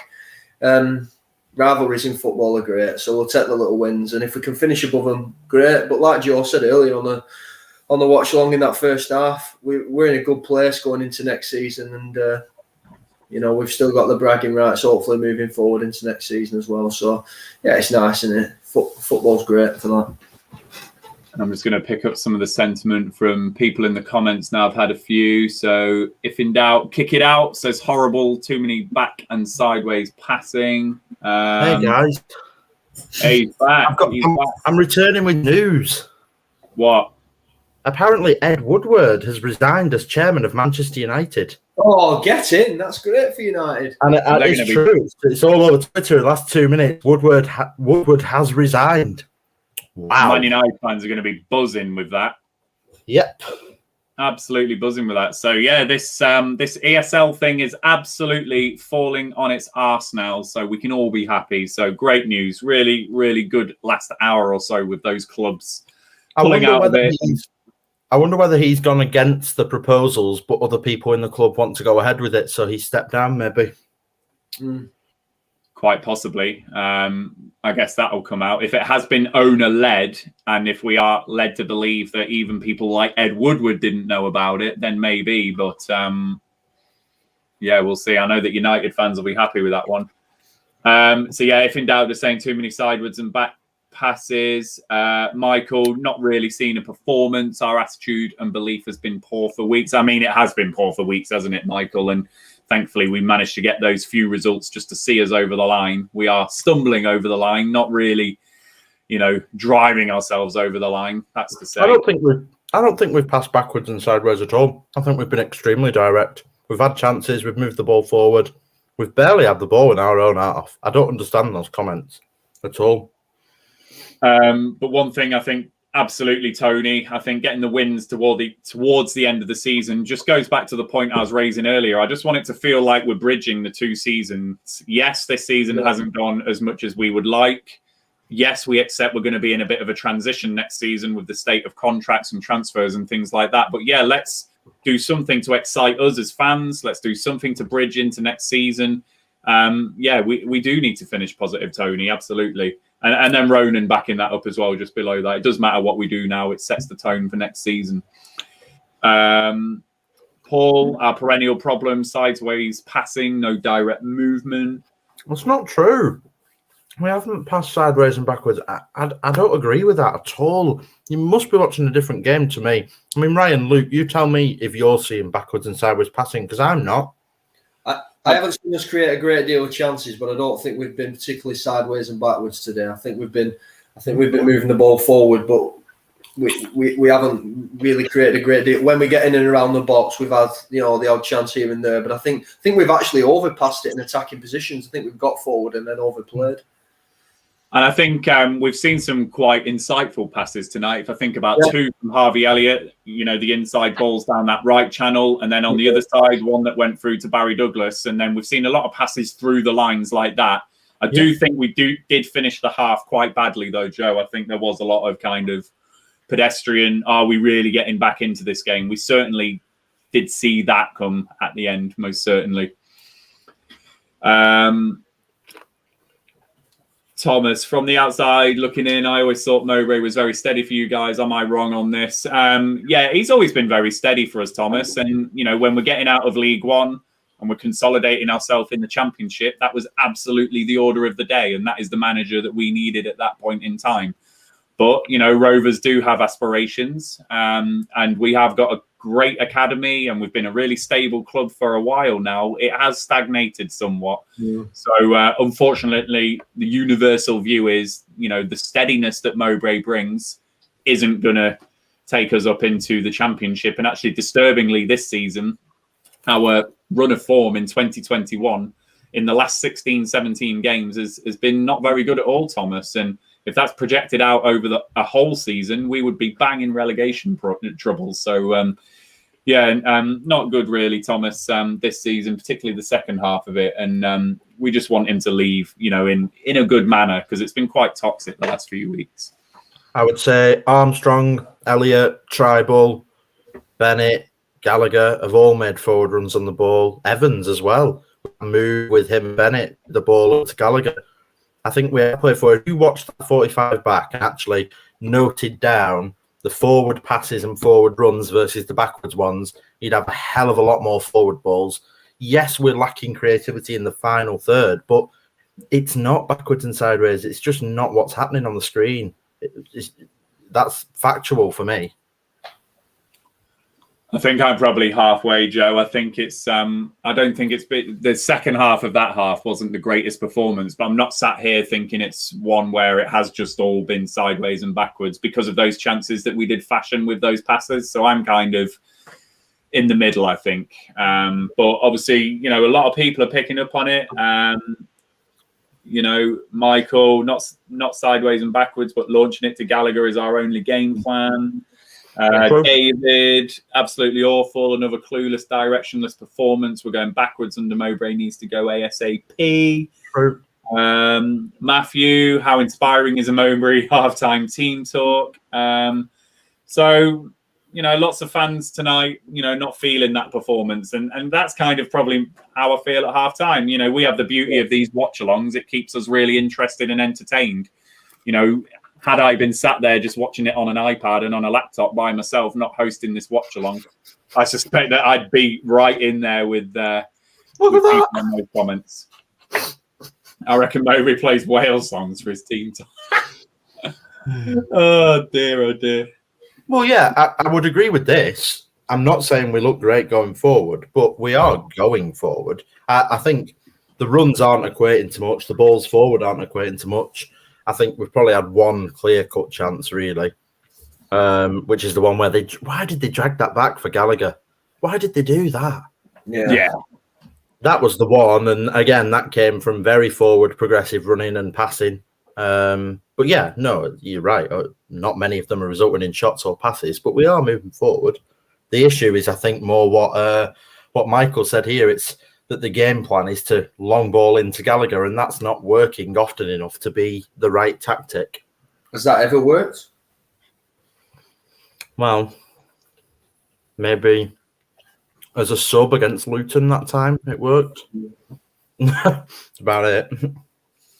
Might have to get used to it a bit next season as well. I think if he was almost told at the start of the season, you are our number one striker, it's up to you to go and get 20 goals a season, and he had that in his, in the back of his head, then maybe he'd go ahead and do it. I think maybe he's getting mixed messages and he doesn't know where he's playing, he doesn't know what his role in the team is, and he's not really getting any major backing from the manager as such. I think it's more of a, you're one of my players, and I see a place in this side, and go out and do a job.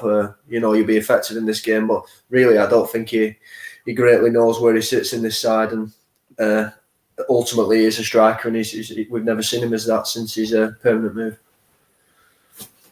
And Peter, absolutely, this is what it's all about. We love the opinions on this channel, and that's what makes football football. We all see the game differently. We all feel the game differently. We all experience the game differently. And, football is unique to everyone, and there's no right or wrong answer. So absolutely all about opinions, and everyone will always have their opinion on our channel. So keep them coming in those comments. And Michael, yes.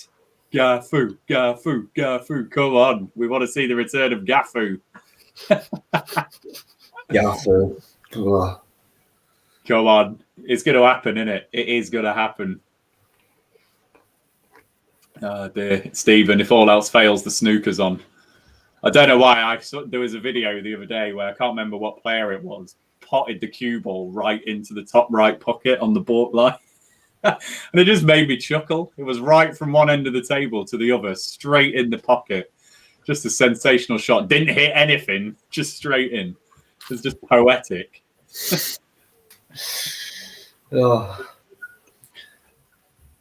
Callum, I said 3-1 before the game. Rovers are going to come from behind again. 3-1 Rovers. This is rubbish, because he's also said 2-2. He's probably told his mum 1-0. And then his sister thinks it's going to be 4-4. He covers all bases.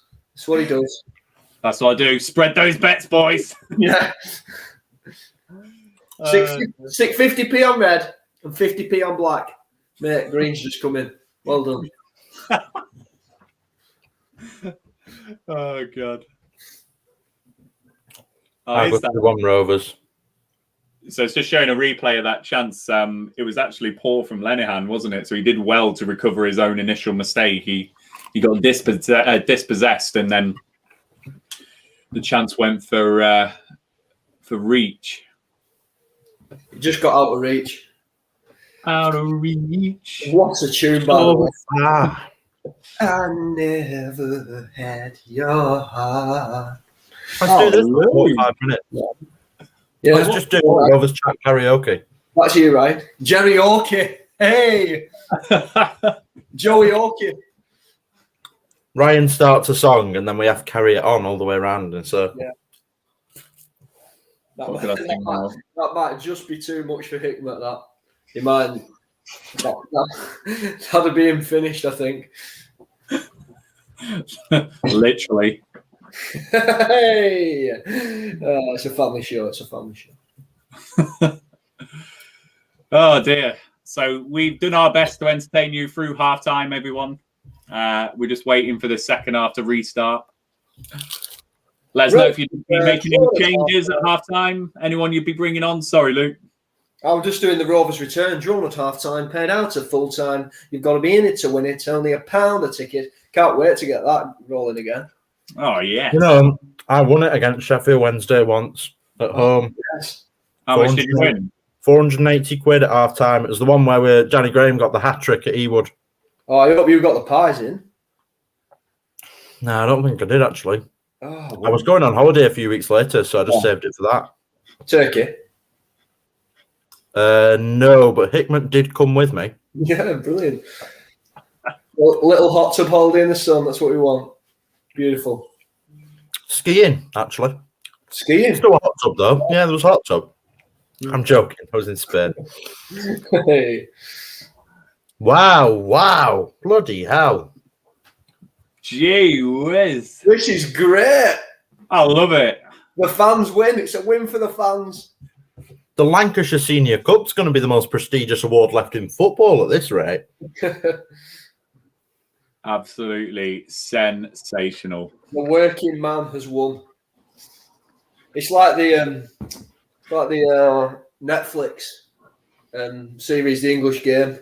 It's a win for the working man. Fantastic. Oh, just wait for the Netflix documentary on this. Oh, I can't wait to see it all unfold in a Tottenham's little Amazon Prime thing. That'll be good. I want to see the big blowing argument from Mourinho.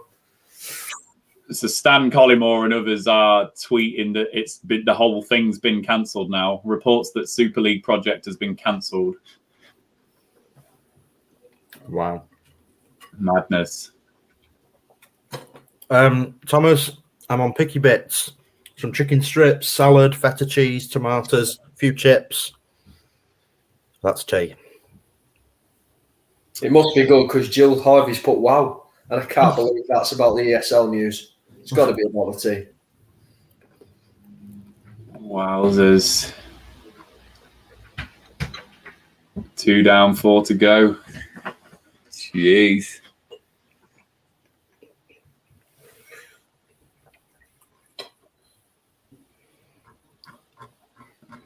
Yeah, looks like it's all falling apart at the seams. BRFCS just tweeted, I'd subscribe to a channel showing live coverage of Ed Woodward resigning. Oh dear. Yeah, Jacob said the same. Made the most of my half time by observing the demise of the ESL. Fantastic viewing. So we have restarted the second half now, after all of that excitement at half time that the ESL is gone. There's no more. Ryan's now unemployed as the voice of the ESL. Oh, yeah. That's got to be the shortest tenure in football. I don't know. Henning Berg is pretty close. Saw his only win. And both of Jordan Rhodes' hat-tricks as well. So that was good.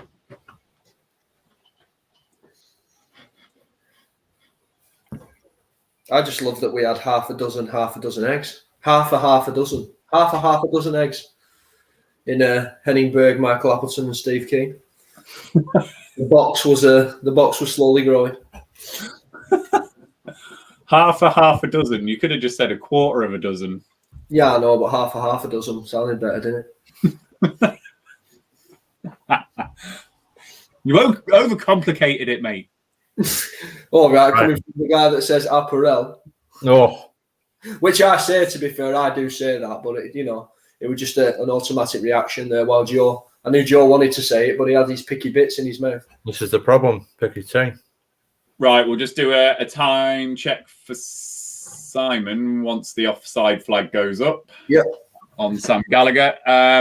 46, 29, 30 is mine. Yeah. Were you on that go?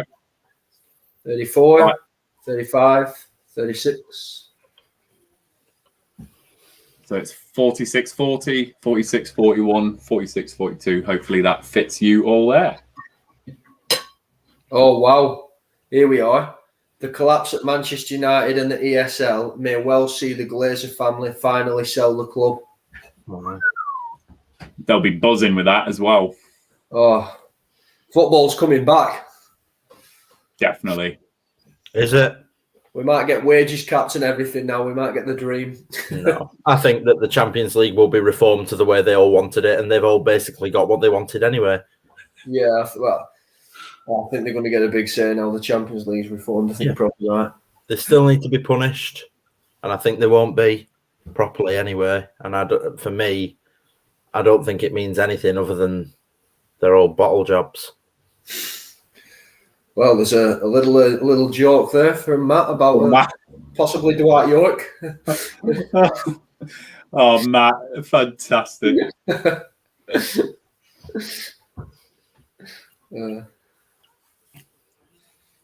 Oh, lovely turn from Evans. Corey Evans, the little pirouette turn. And a forward pass. I'm yet to see us pass it backwards yet in this half. And you said before it's a game of opinions, and it is, but this is a factual thing that you can measure. So I'll get the stats on forwards and backwards passes at the end of the game. I love that from Joe. It's a game of opinions, but my opinion's correct. No, but it's not an opinion. I know. It's mathematically, like, you can prove whether there were more forward passes or backward passes. So at the end, we'll have the facts rather than the opinions, and we'll see. So, Luke, who are you backing? Are you backing the fans, the Rovers chat viewers, or are you backing the ESL, Joe Harvey? Oh, that's a... No, Joe's there, so, you know. I'm backing Mason. Come on, lovers.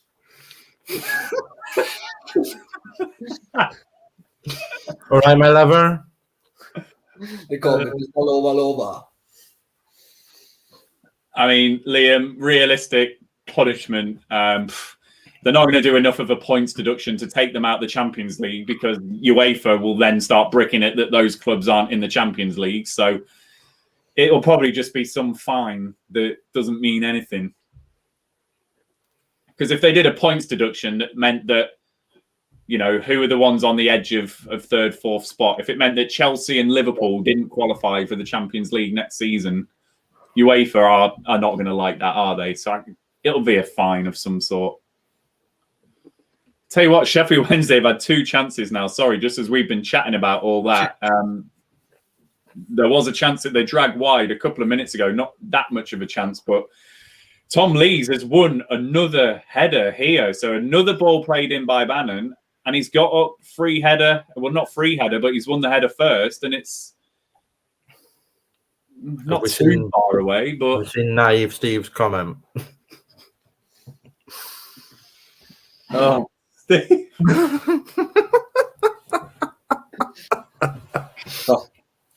Oh, Steve.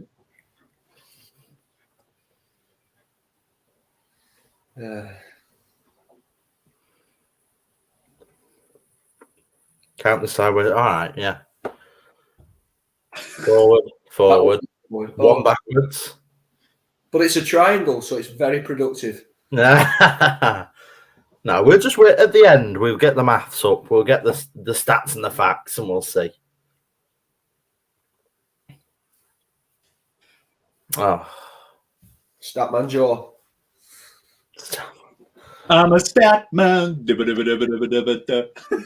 a guy on top. Oh no, I think it's on a Radio 5 Live, and he rings into like Savage's thing, Statman Gaz, and he just pulls like one stat that he just basically manipulates a stat that's absolutely laughable and useless to try and make a point that's absolutely laughable and useless.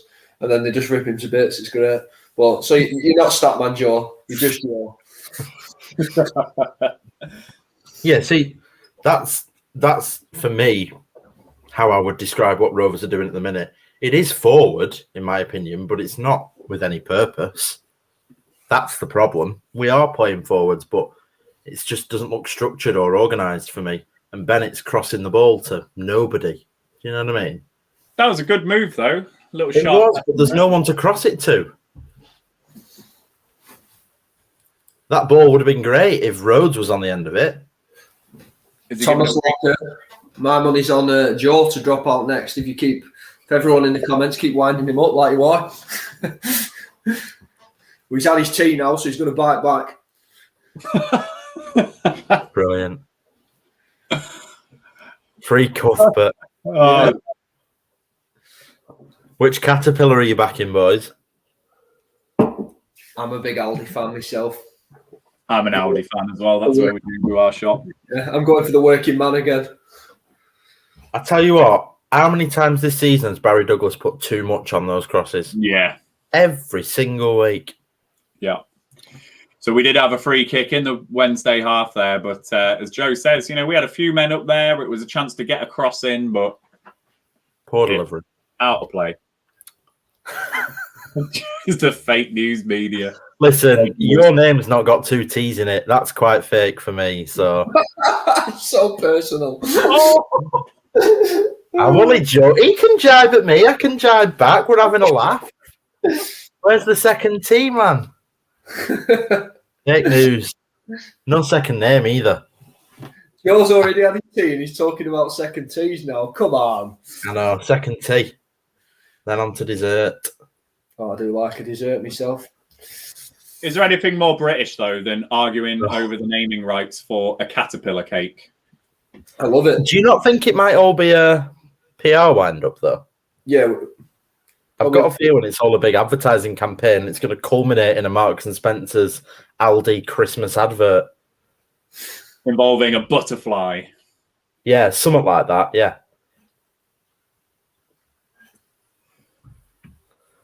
Tony is standing up, Claxon.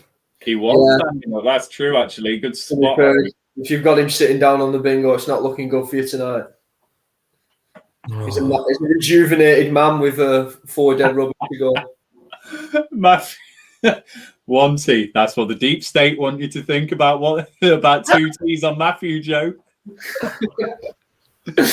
Brilliant. You can always tell how Rovers are playing by the amount of just absolute shite we're talking about.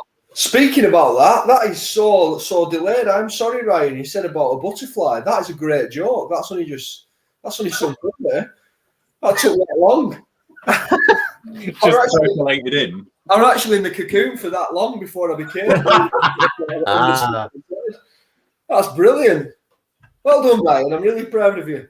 Thanks, mate. And you got the cocoon in there as well, just to finish it off nicely. Yeah, well done. I've been learning from the best. Well, Joe? Hey, there you go. Right on cue. No, that was brilliant. I was saying you're the best. He said he learned from the best with the one-liners. I said Joe, and you're like, huh? It's great. Perfect. Does that mean we mathematically stay open? No, they don't charge that. Did they charge that? 45. Oh dear.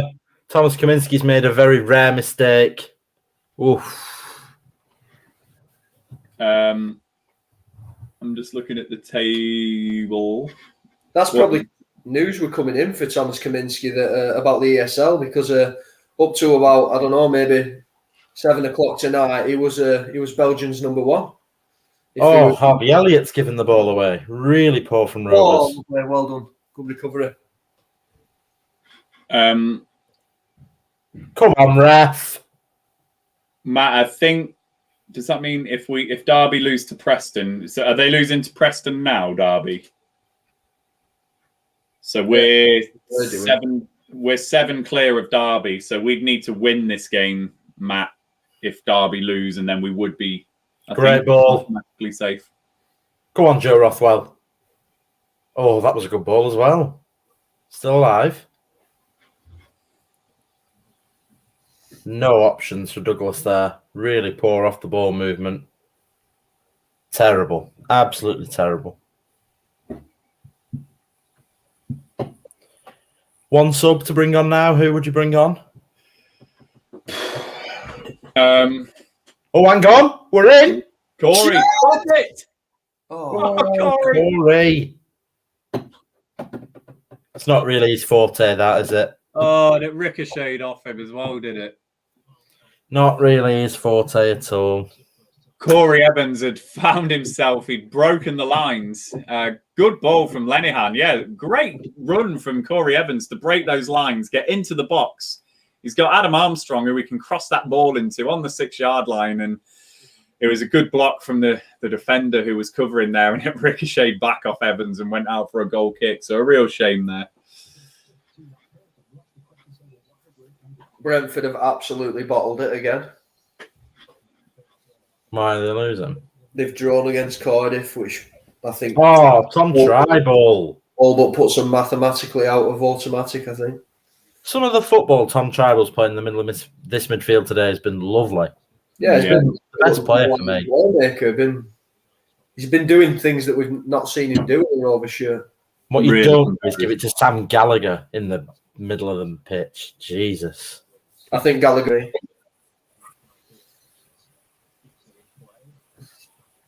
I think I'd get Buckley on as well, Michael.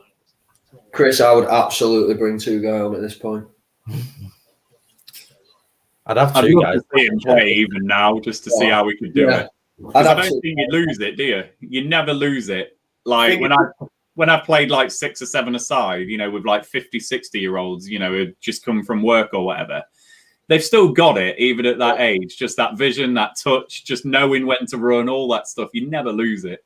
And that's what two guy did anyway. Like two guy wasn't the most agile footballer. He'd just sit there, smoking bags, and just ping the ball around like he was 17. That's it. What a player! I'd have two guy.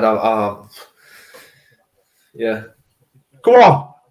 Here we go. Chance. Come on, ref. Come on. He's been impeded there. I know. And that's a free kick. Fuck me. Sorry. That's terrible. Really poor, that. 𝐂𝐄𝐈𝐹, get upstairs and give him a smack bottom. What's Kaminski doing? Racing over to try and keep that in. Yeah, Dolan for Gallagher, and I reckon Buckley for Evans. I'd do. Do you think we've got some space to exploit down a wing from Dolan? Maybe. I think Elliott's having to come into like the middle, isn't he, to get involved in play, which isn't great. And it means Bennett's well up the field. Yeah, Prem Ref, Premier League quality. Prem Ref. Prem Ref. It's not Prem Ref. Oh, Si's just trying there. I reckon he needs it on bingo card. Yeah. Prem Ref.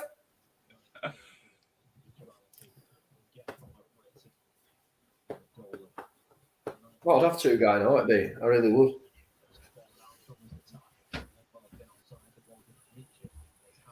Good tackle, Tom Tribal again. Yeah, really good. Monumental performance this has been from him. Go on! Yes. Ref! Ref! Penref! It looked like there was a decision to make there. He'd done so well. Oh, he kicks his foot. He doesn't get anything on the ball there. I don't know. That's soft for me, that. Yeah, so it's good play from Tribal to win the ball back, and then Armstrong and Elliott exchanged passes, and it was Elliott that made his way into the box, and it just looked like he got nicked by Harris, who was coming back to defend. But yeah, I think I'm with Luke on it. I think it's probably not for me. No. Oof. That's probably the worst shot I've seen since Ben Brereton's shot on the edge of the box a couple of games ago. Windass has absolutely spanked that about 20 yards over the bar, and that's no joke. This is a bang-on comment from Michael here. If it's Brentford, that gets given that. Absolutely gets given. How many penalties have they scored this year? Yeah. Absolutely bang on.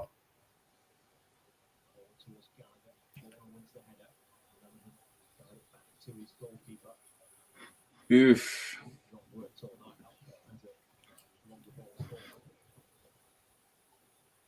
Nah, ref, come on. Free kick, ref. Ref. Tell you what, Chris, I think Tom Tribal's definitely earned himself a contract in my eyes tonight as he passes the ball to Barry Bannon. But yeah, I think he's been brilliant tonight. It's just how often he can play like this. Drop goal for the Sheffield Eagles. That was great.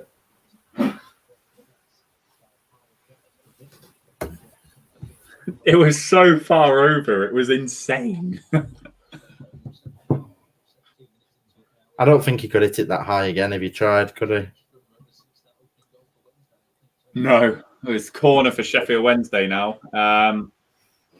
We'll just get past this corner, Ollie, and then, yeah, we will pick up your call to arms there.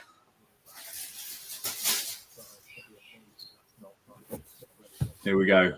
It's going to be a...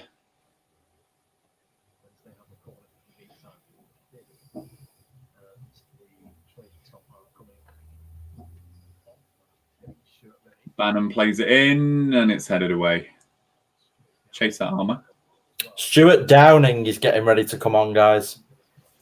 Well, no one picked him, did they? Well, it's enthralling. It's absolutely enthralling. Watch it be for like Tom Tribal as well. To be fair, we're all talking about. If this is for Tom Tribal, we need to get Joe's reaction bottled. If this is Stuart Downing on for Tom Tribal, I'm going. Bringing Jill, subbing Jill. I'm not. Alex Lomax is needed early. Bloody hell. We were talking about two guy coming on, and I suppose it's the next youngest thing. Let's see who it's for. Please God. It's gonna be, in it. I'm gonna be fuming. We've only come to see Joe Harvey. Oh, that's a bloody Jesus! He's nearly got sent off there. Crikey! Terrible. It's descended into absolute anarchy. Here we go. Is it time? I don't know. Buckley as well, apparently. Oh, God. If it's Buckley, I don't mind as much, but Downing for Tribe. Yeah, you know what I mean? So, come on, if Tribal goes off in this double change, are we having some rage? No, but if it's Tribal off for Downing, I think I won't be happy. It might just be a mistake. Oh, 4 subs. Travis, Brereton, Buckley, and Downing. Hey! The Tony Tombola. Spirits are telling me Blackburn Rovers are shite. 4 subs.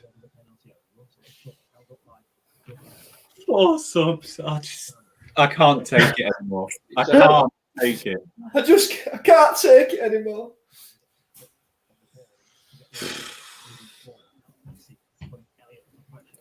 Go on. It looks like people waiting for a bus down there. It's pathetic.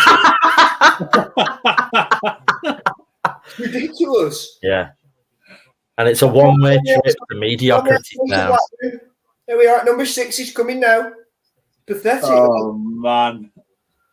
Tony's like, have I got my bloody bus? I forgot my bus pass, lads.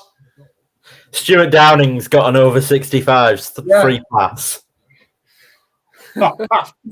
Travis is trying to scab his way on without paying. Yeah. Travis is like, you got any spare change, lads? Yeah. Gareth's calling bingo. Let us know the 5 things on your bingo line, Gareth. And then sign with the bingo number.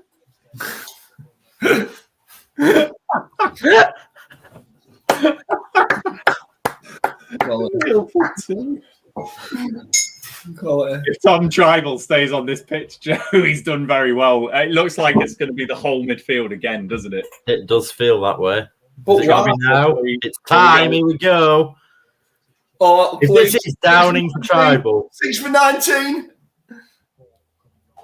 Oh, it's not. He's 6 for Downing 6. on for Harvey Elliott. It's worse. Hey. Oh, he's shaking his head. He's not happy. He's fuming. I mean, I know we've joked about this on this channel, the Tony Tombola and all of that. This is just getting ridiculous. When he continues to do things like this, guys, I think Mowbray's tough. Oh, shit. It's kicking off. Travis is just... Oh, Jesus. Who did Travis have a go at? Travis just shoved Harvey Elliott and had stern words with him. He's come off the bench. He's come off the pitch shaking his head, visibly upset. And Travis has just shoved him as he's come off the pitch and had a go at him and pointed in his face. Wow. Interesting. I tell you what, that's not what you want to see. That suggests that there's more issues in that squad than they're letting us believe. Yeah. And that would make sense based on just how everything's fallen apart and crumbled, Joe, and all the stuff that we've been saying these last few weeks. And this is where I think Mowbray's style of management, which when it was good in League One and we had that team ethic and that work spirit, it was very good. But I think when stuff like that happens, it's very hard to retrieve that situation, particularly when you've got no leaders in that dressing room. When you haven't got someone like Roy Keane there just to say, "Hey up, you lot, just shut the F up." Terrible from Downing, but lovely from Buckley.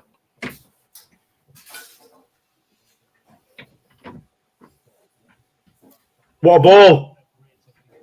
He's got no one in the box. Help him out. Nobody there. No one. Useless. Useless crap. Rubbish. Despondent. Terrible. So the subs were Evans, Gallagher, Elliott, and Tribal. That's right, isn't it? For Buckley, Brio, Travis, and Downing. So we're getting beat 1-0 and we don't see Dolan. It's great. I love it. Could be 2. Should be 2. Saved. Another go. Harris, yeah. I mean, I don't know if I was just being naive or anything tonight. I just thought that with safety all but assured, we'd just see something a bit different tonight. But this has just been in keeping with great ball. The previous. Wow. Shit ball. You have seen things different. You've seen Joe eat his picky bits and you've seen me eating toast. It's great. It's all we come here for. I'm down to just lettuce now, which sums up how Rovers are playing. Lettuce play. Yeah, Liam Tribal came off, but we were hoping it was a 1-1.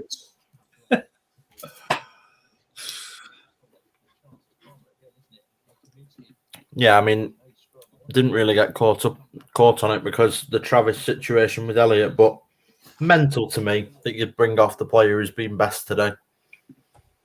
I don't understand why Tribal needs to come off there. Doesn't look tired. But the thing, again, it's these subs. For me, there's no tactical changes there. There's nothing suggesting there's going to be a change of shape. He's literally just changed the whole midfield and took Elliott off and put Brio in his place. There's no switch. There's no tweaks or nothing. He changed it all so that when we do go and maybe get an equaliser, he'll go, yeah, I'm an absolute tactical genius. But really, it's just a joke. Pathetic. Winds me up. And do we know any other club, like, and this is a genuine question, any other clubs that make 4 or 5 changes at once? Has anyone watched a game recently on Sky or BT or BBC, whatever? Have any teams made that number of changes? Because I can't recall it. I don't recall seeing other teams do it. No. Please correct me if I'm wrong. If people have seen that, then happy to be corrected. But I just think we're absolutely unique in that sense.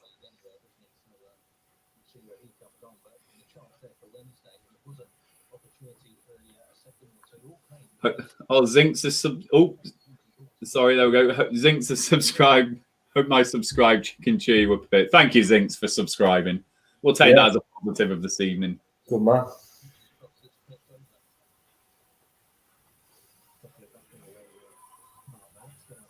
See, I mean, you look at that now, it looks less like waiting for a bus and more like organised, doesn't it?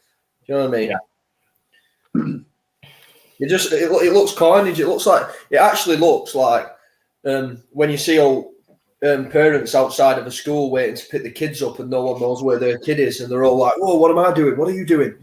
Hey, that's my kid." Or waiting for somebody in the arrivals at the airport. Yeah. In fact, yeah. But there will be method to these changes. You know, as Joe said, Tom Tribal is putting in a man of the match performance. So why does he need to come off, make a different change? You know, they will be bringing on Callum Patterson, as they are going to in a moment, because either Jordan Rhodes is tired and not, you know, they need to bring him off, or Josh Windass is, and he'll go like for that reason. And you can see that, though. You can see as they're coming on, they know why they're coming on.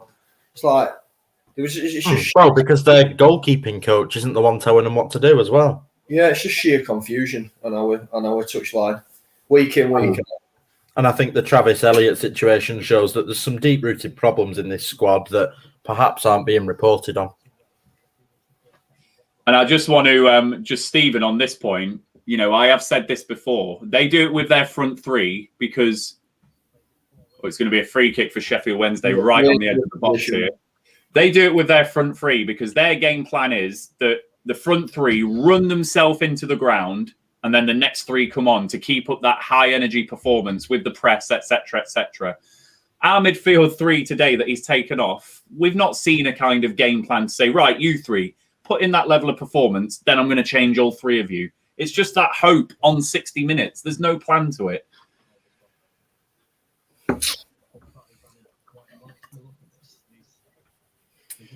So, yeah, this is perfect for Barry Bannon. 25 yards out, central.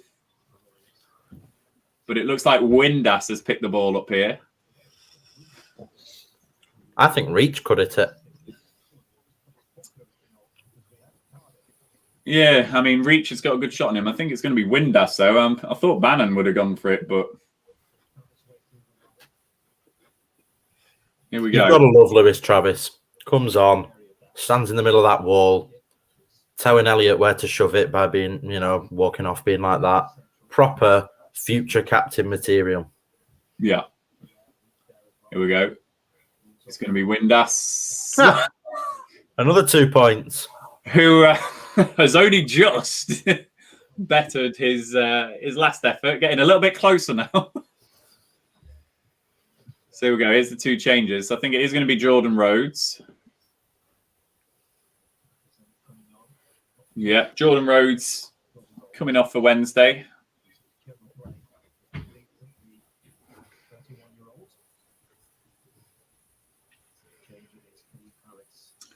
Yeah, and Ben, 2 wins in 17. I mean, with 15 minutes to go, again, I'll happily eat my hat if we do end up winning this game. But, it is looking like 2 wins in 17 at the moment. It's a torrid run of form.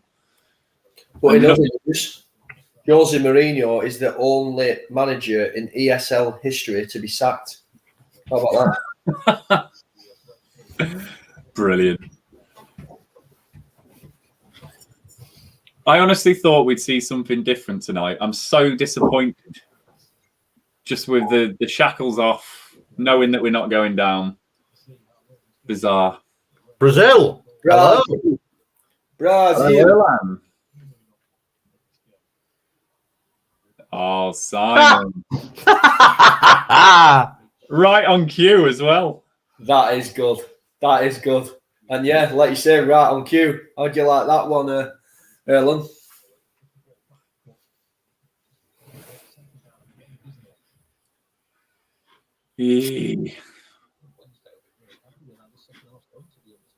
How frustrating.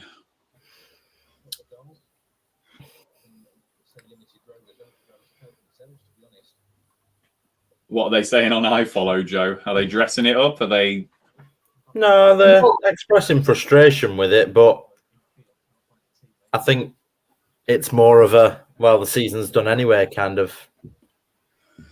And I think that's what we're all feeling. That's what we're all seeing, really.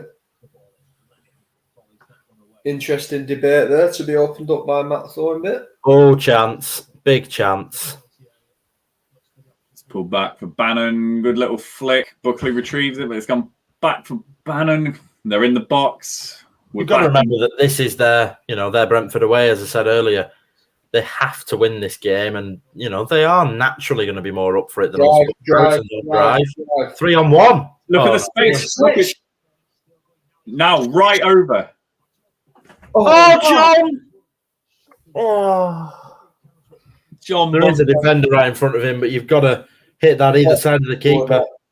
A really good break from Ben Brio, right from his own half. It was 4-on-3 for one moment. Joe Rothwell was in acres on the right-hand side, but Brio went left to Adam Armstrong, and he pulls it back for John Buckley, who's just around the penalty spot area, and it's gone straight at Westwood. So it's a shame that he couldn't fizz that ball right across the box because Rothwell wasn't marked. Let's hope that throws them and they sit back a little bit now, and we can try and get a bit of pressure on their goal for a bit. I would say Ben Brereton's looked good since coming on. Yeah.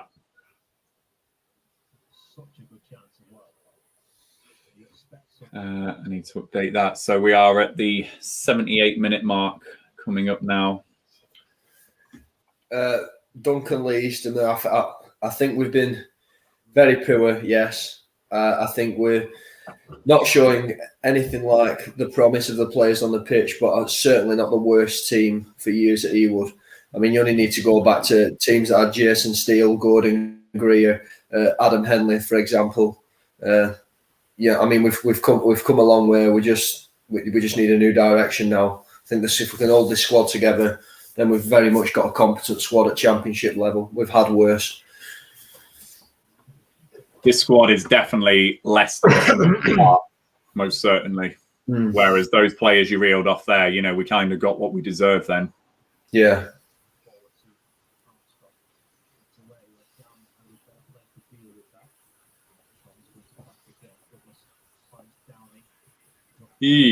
What a sobering evening. Yeah, it's the direction that's the problem, and I think we all know where it's going to go, and we all hope that in summer, you know, someone bites the bullet and says, right, let's do this, let's take Rovers in a different direction, and I really hope that the management will look at that and change things around, because it's gone too stale now, and we all know that, and it's a shame that it's come to this sort of Groundhog Day. Oh, good tackle. Oh. No, it's a foul, that. He doesn't get anything on the ball. He just nicks Armstrong, and then the ball gets left behind. Oh, I'm getting exposed now. Who is it? No, yesterday's game against Liverpool, I thought Jake Garrett was absolutely incredible. Just wow. Basically, you know, the next Lewis Travis in midfield, just some of the sliding tackles and interceptions, and played it forward, picked up an assist as well. Just really good player. Really like him. And Stephen, I can confirm I'm in talks with Luke's agent, Amy. I'm in talks with her. So negotiations are ongoing. I can't quite, finance those Gusto boxes that he eats. So I just need to find an alternative. You know, that is the term of the deal. He's really pushing the Cuthbert, and I'm trying to work up to the Colin. So it's a challenge. It's a challenge, but we will get there. Again, we're crossing the ball into the box here, and they're not even terrible balls, but there's no one in there to get on the end of them. So what's the point? It's just tactically terrible. Terrible balls. That sounds like an insult. Especially on Derby have had 2 disallowed goals. Could have been not going our way. Could have been Desmond.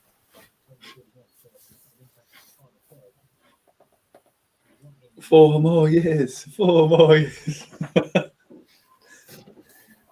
Dave Pike, my favourite man with the shortest name. Love it.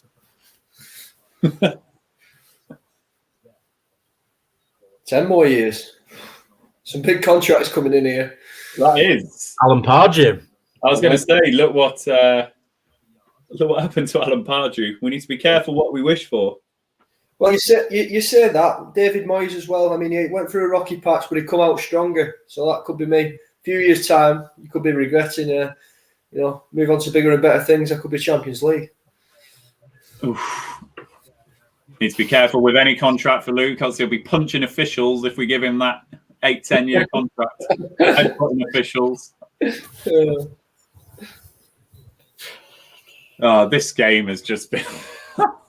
Yeah, actually, that's a point. Can Hickmet play up top? Get Hickmet down the middle. Yeah. Channel balls into Hickmet. We could be onto a winner next season. Oh dear. So it's a Wednesday corner. This half has not been great from a Rovers perspective. Why does AD Boothroyd's name keep coming up? Please. What is that? Oh, wow. Thank you very much. Wow, Autumn. Jesus. Thank you for the Whoa. And as well, if you'd like to sell out my brand new fan site Super League, I've already nailed down Ben, Phil, Charlie, and True Galactico, Andy from Barnsley. Yeah, we'll join. Brilliant. Send us the link. How do you score points? How do you win it? But that is so kind of you, Autumn. So thank you for that. I mean, that's amazing. Thanks ever so much. I mean, Andy from Barnsley's up line and sinker for that. He's Real Madrid, and he's the man. He's Fiorentino Perez. He's pulling the strings. He's the boy. Matt Abraham. You do need him to concentrate on the football, Matt. You know, you need him to score a goal. Yeah, you say that. I mean, Ty Dolan, Claxon. But it's for Rothwell. Oh, my Christ. My Christ. Sing the song, Joe. It'll make you feel better. Ty Dolan. Oh, come round, Joe, please. I need to see your face. Are you okay? There we go. I'm just ahead. Christ. Oh, God. It feels like we've 7 minutes left. Either side of the cutout, Hickman. Either side of the cutout. Jesus.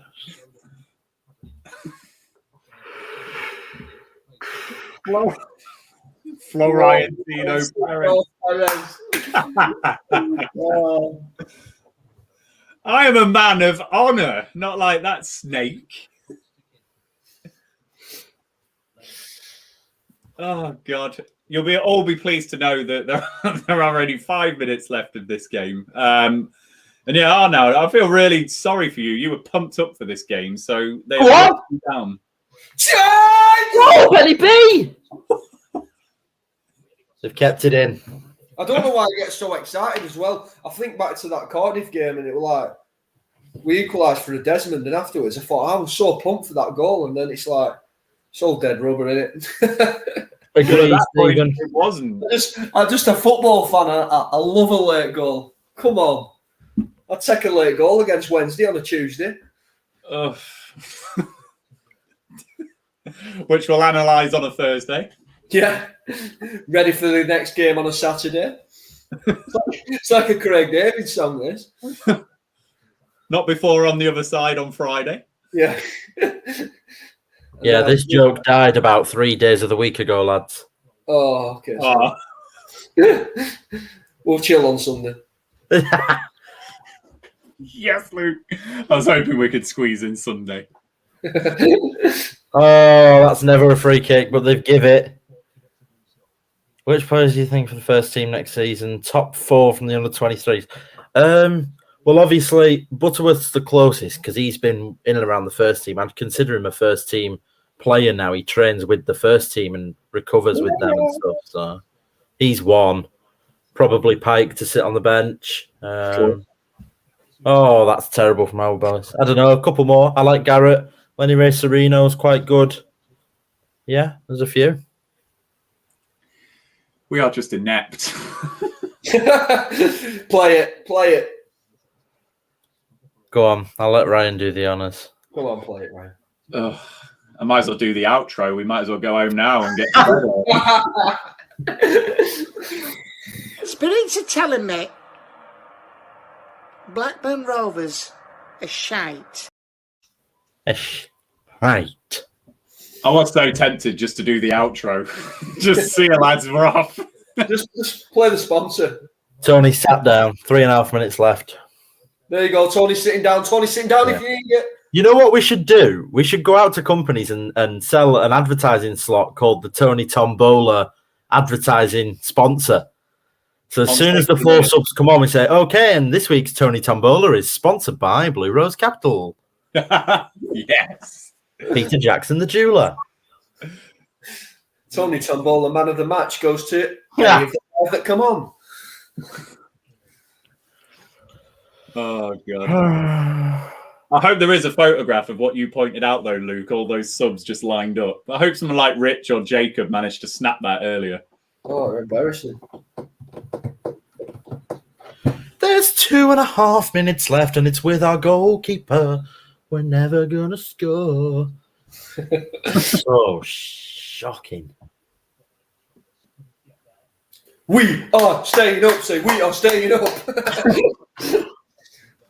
Oh, God. As if we went down on 54 points that year. Was it 54? Yeah. I always had 50 in my head. I don't know why. Oh, was it 50? I thought it was 54. Oh, maybe it was 50, but still, you need a lot less to stay up this year. Oh, we might be on our points total now. Let's have a look. Championship table. I might be wrong then. No, you could be right. I just had 50 in my head for some reason. I don't know why. 51 we got, sorry. Ah, we were both wrong. Yeah, 51, and we were 2 goals, relegated by 2 goals, weren't we? Nottingham Forest. Oh, my Christ.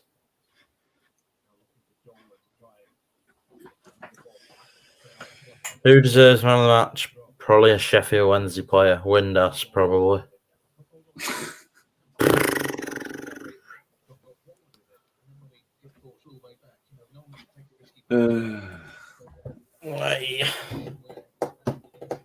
Well, for those of you that are into these kind of sick things, we are doing a post-match review after this show, where we will relive this game in its entirety and talk about the future of Blackburn Rovers and everything that you enjoyed about tonight's game.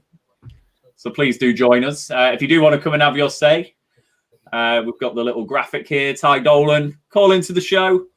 Not only am I getting bored because no one wants to talk to me, yeah, I need some help dealing with that post-match show tonight. So come and join us later on if you like. Send a DM to the Rovers Chat Twitter account and just help us to digest that game because, boy, it's not been good tonight, has it? So, yeah, we'll get that going. What time are we on now? 5 to 9. It's going to be, what, 20 past 9 by the time we get that going. Maybe slightly later than that. Oh, we lost Luke. No, they're just asking if I can see the light. That's about the only light I can see. So here I am. Wi-Fi coach. It is depressing.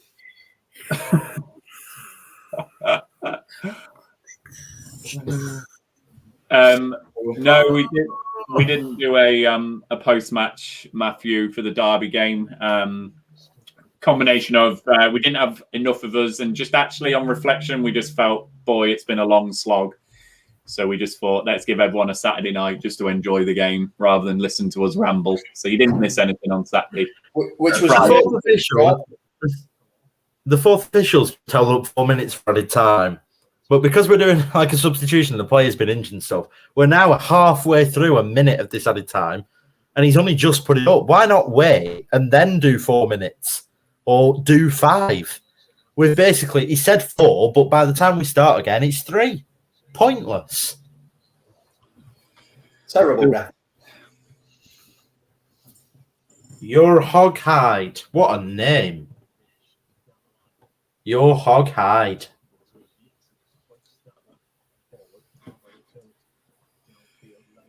Oh dear, we are a minute into the 4 advertised minutes, as Joe says, of stoppage time. I'm assuming they'll add on 30 seconds for that sub. Will they? Can we not just do that? That's what I'm thinking now. I completely agree. I've lost it in the comments now, but just get the young lads playing till end of the season. Just give us something interesting to watch, even if it's just. I don't want to look at a team sheet again and thought, here we go again, Groundhog Day. I'd like to just see a team sheet and think, well, that's a player I haven't really seen in a Rover shirt. That's someone I haven't seen a lot of. And just have a look and just, enjoy it. Something new, something a little bit exciting. As a football fan and as a Rovers fan, I think I probably speak for a lot of Rovers fans this season, and I'm just tired. Tired of the repetition and the complete and utter fatigue of bore. It's boring, isn't it? It's just completely uninspiring. That's terrible. Oh, this is professional level footballers. John Buckley, we were all saying that John Buckley should come on. He's not immune from any criticism here. He has a simple ball to play to Ben Brio on the right wing, and he's overhit it, and it was a terrible pass, and that just sums it all up. There's just no care. There's no attention.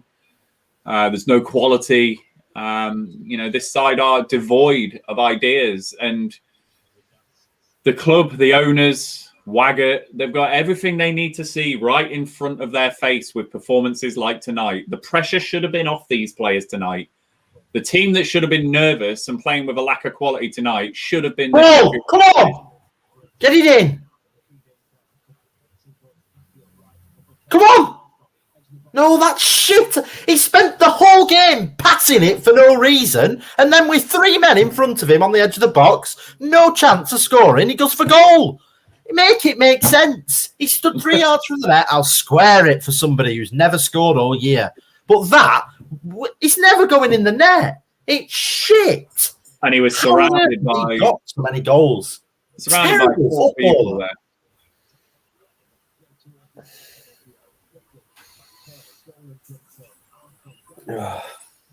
Oh. Oh my Christ. Put it in the box. Oh my God. That's embarrassing, isn't it? You can't even cross a ball into the box. Just put it in. Oh, holy Mother Mary on a pie 5. I mean, Wednesday fans will be bricking this right now, thinking, just hold on, and we're sat here like, don't worry. Nothing to brick yourself over. We can't even get the ball into their half at this stage. That's got to be it, isn't it?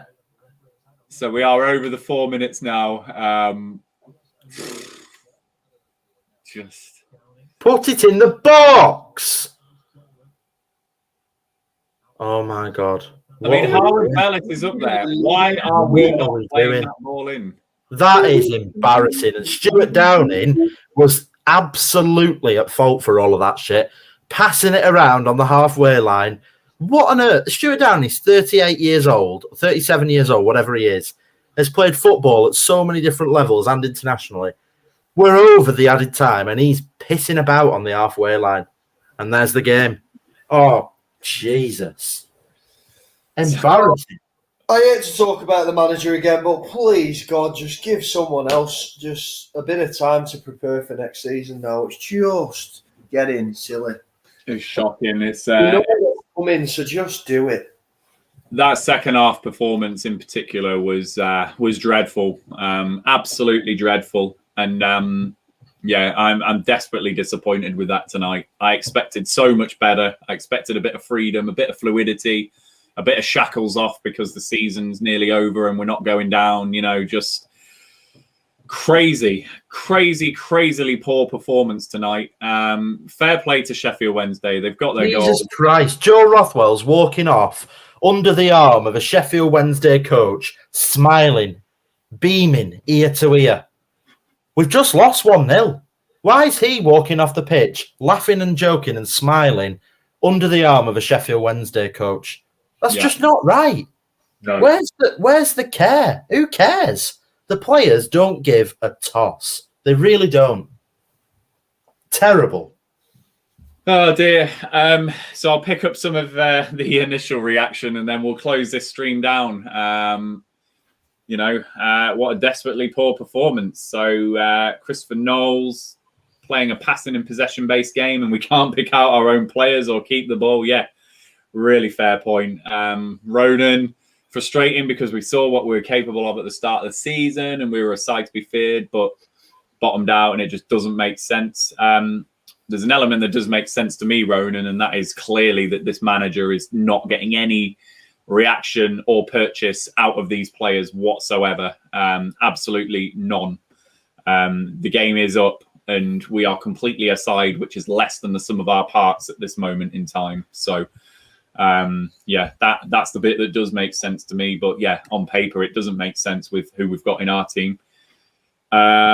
Ollie, I follow, will no longer get my money with Benno, Gallagher or Evans in the starting lineup. Yeah, and, you know, on that point, Ollie, the club have got a big problem on their hands next season. If these are the performances we're going to have towards the end of the season and you're inspiring fans about next season and you're convincing them to go back and buy a season ticket and spend their money traveling up and down the country, performances like this do not help.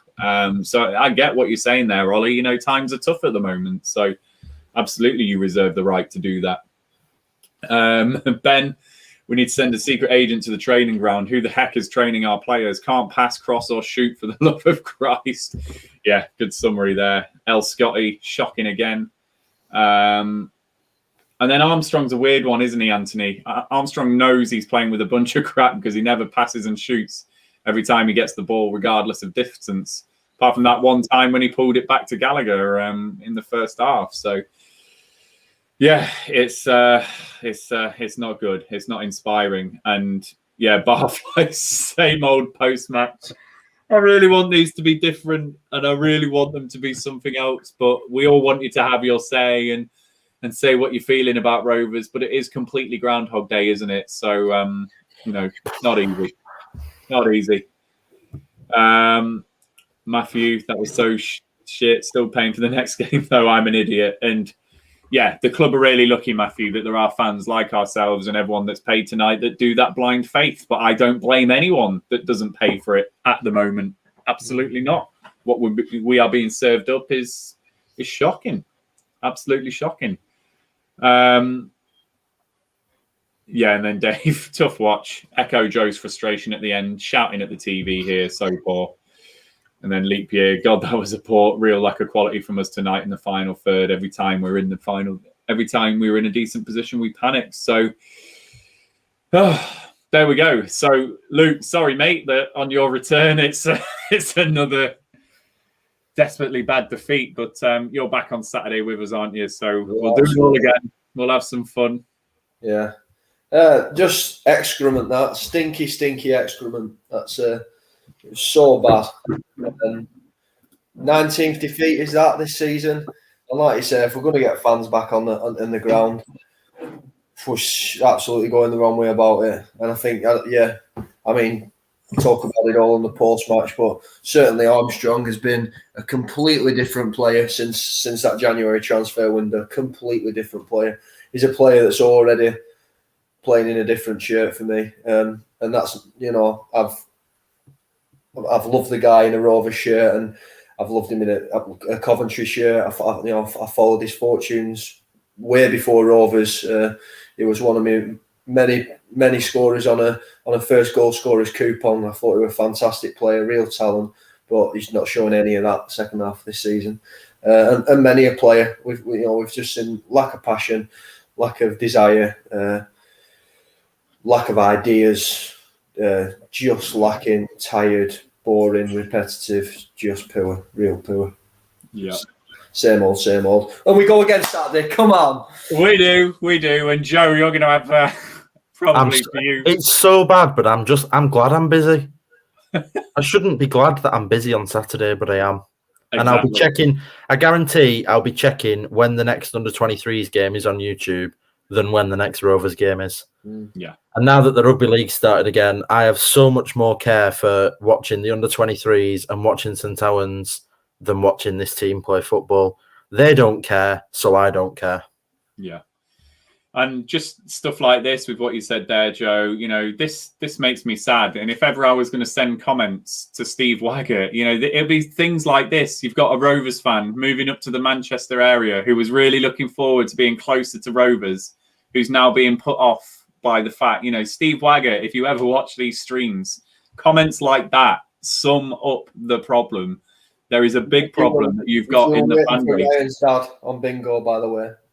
Yeah, absolutely. And then, Mark, I'm back in the UK till October from Egypt. Please, let's get a new manager before I go back. It hurts after 55 years of support. These are big comments. These are comments that are hurting our fans. This is beyond fans calling Mowbray. This is hurting fans. This is hurting us all. We do not want to see this. We do not want to spend our time doing this. We just want to see a level of performance. So those two really stick out for me there, from Christopher and from Mark. That really makes me sad. It really cuts to the grind there, doesn't it? So there we go. So Joe, yeah, you enjoy your Saturday, mate. You've absolutely earned it. After all your stints on the watch-alongs and all your analytics stuff recently. So go and enjoy yourself. But we'll get this post-match review going in about 15 or 20 minutes. So come and join us. Send that DM to the Rovers Chat Twitter account if you did want to help us with some group therapy on the show. There it is, @RoversChat_ if you want to come and have your say. we'll do it as best we can with a smile. But I just want to say thank you to Alton Penkridge and to FM Works for your very kind super chats tonight. When the dross is being served up like that tonight, you know, financially supporting us in that way is great. And thank you all for Rovers fans for sticking with us in those very high numbers all stream. You know, that was a tough watch tonight. So we're really grateful. Unless you've anything else to add, can I end the stream with a final thought? You will be able to. So just a couple of things, Joe. If you're not subscribed to our YouTube channel, please hit that subscribe button. If you're new with us tonight, please give this video a like, even though it's a 1-0 defeat. Give it a big like for us and turn on all notifications using that bell icon. I think I know what Joe's going to do next, but we will close the stream with our usual adverts in a moment after Joe just leaves you all with something else. Spirits are telling me Blackburn Rovers are shite.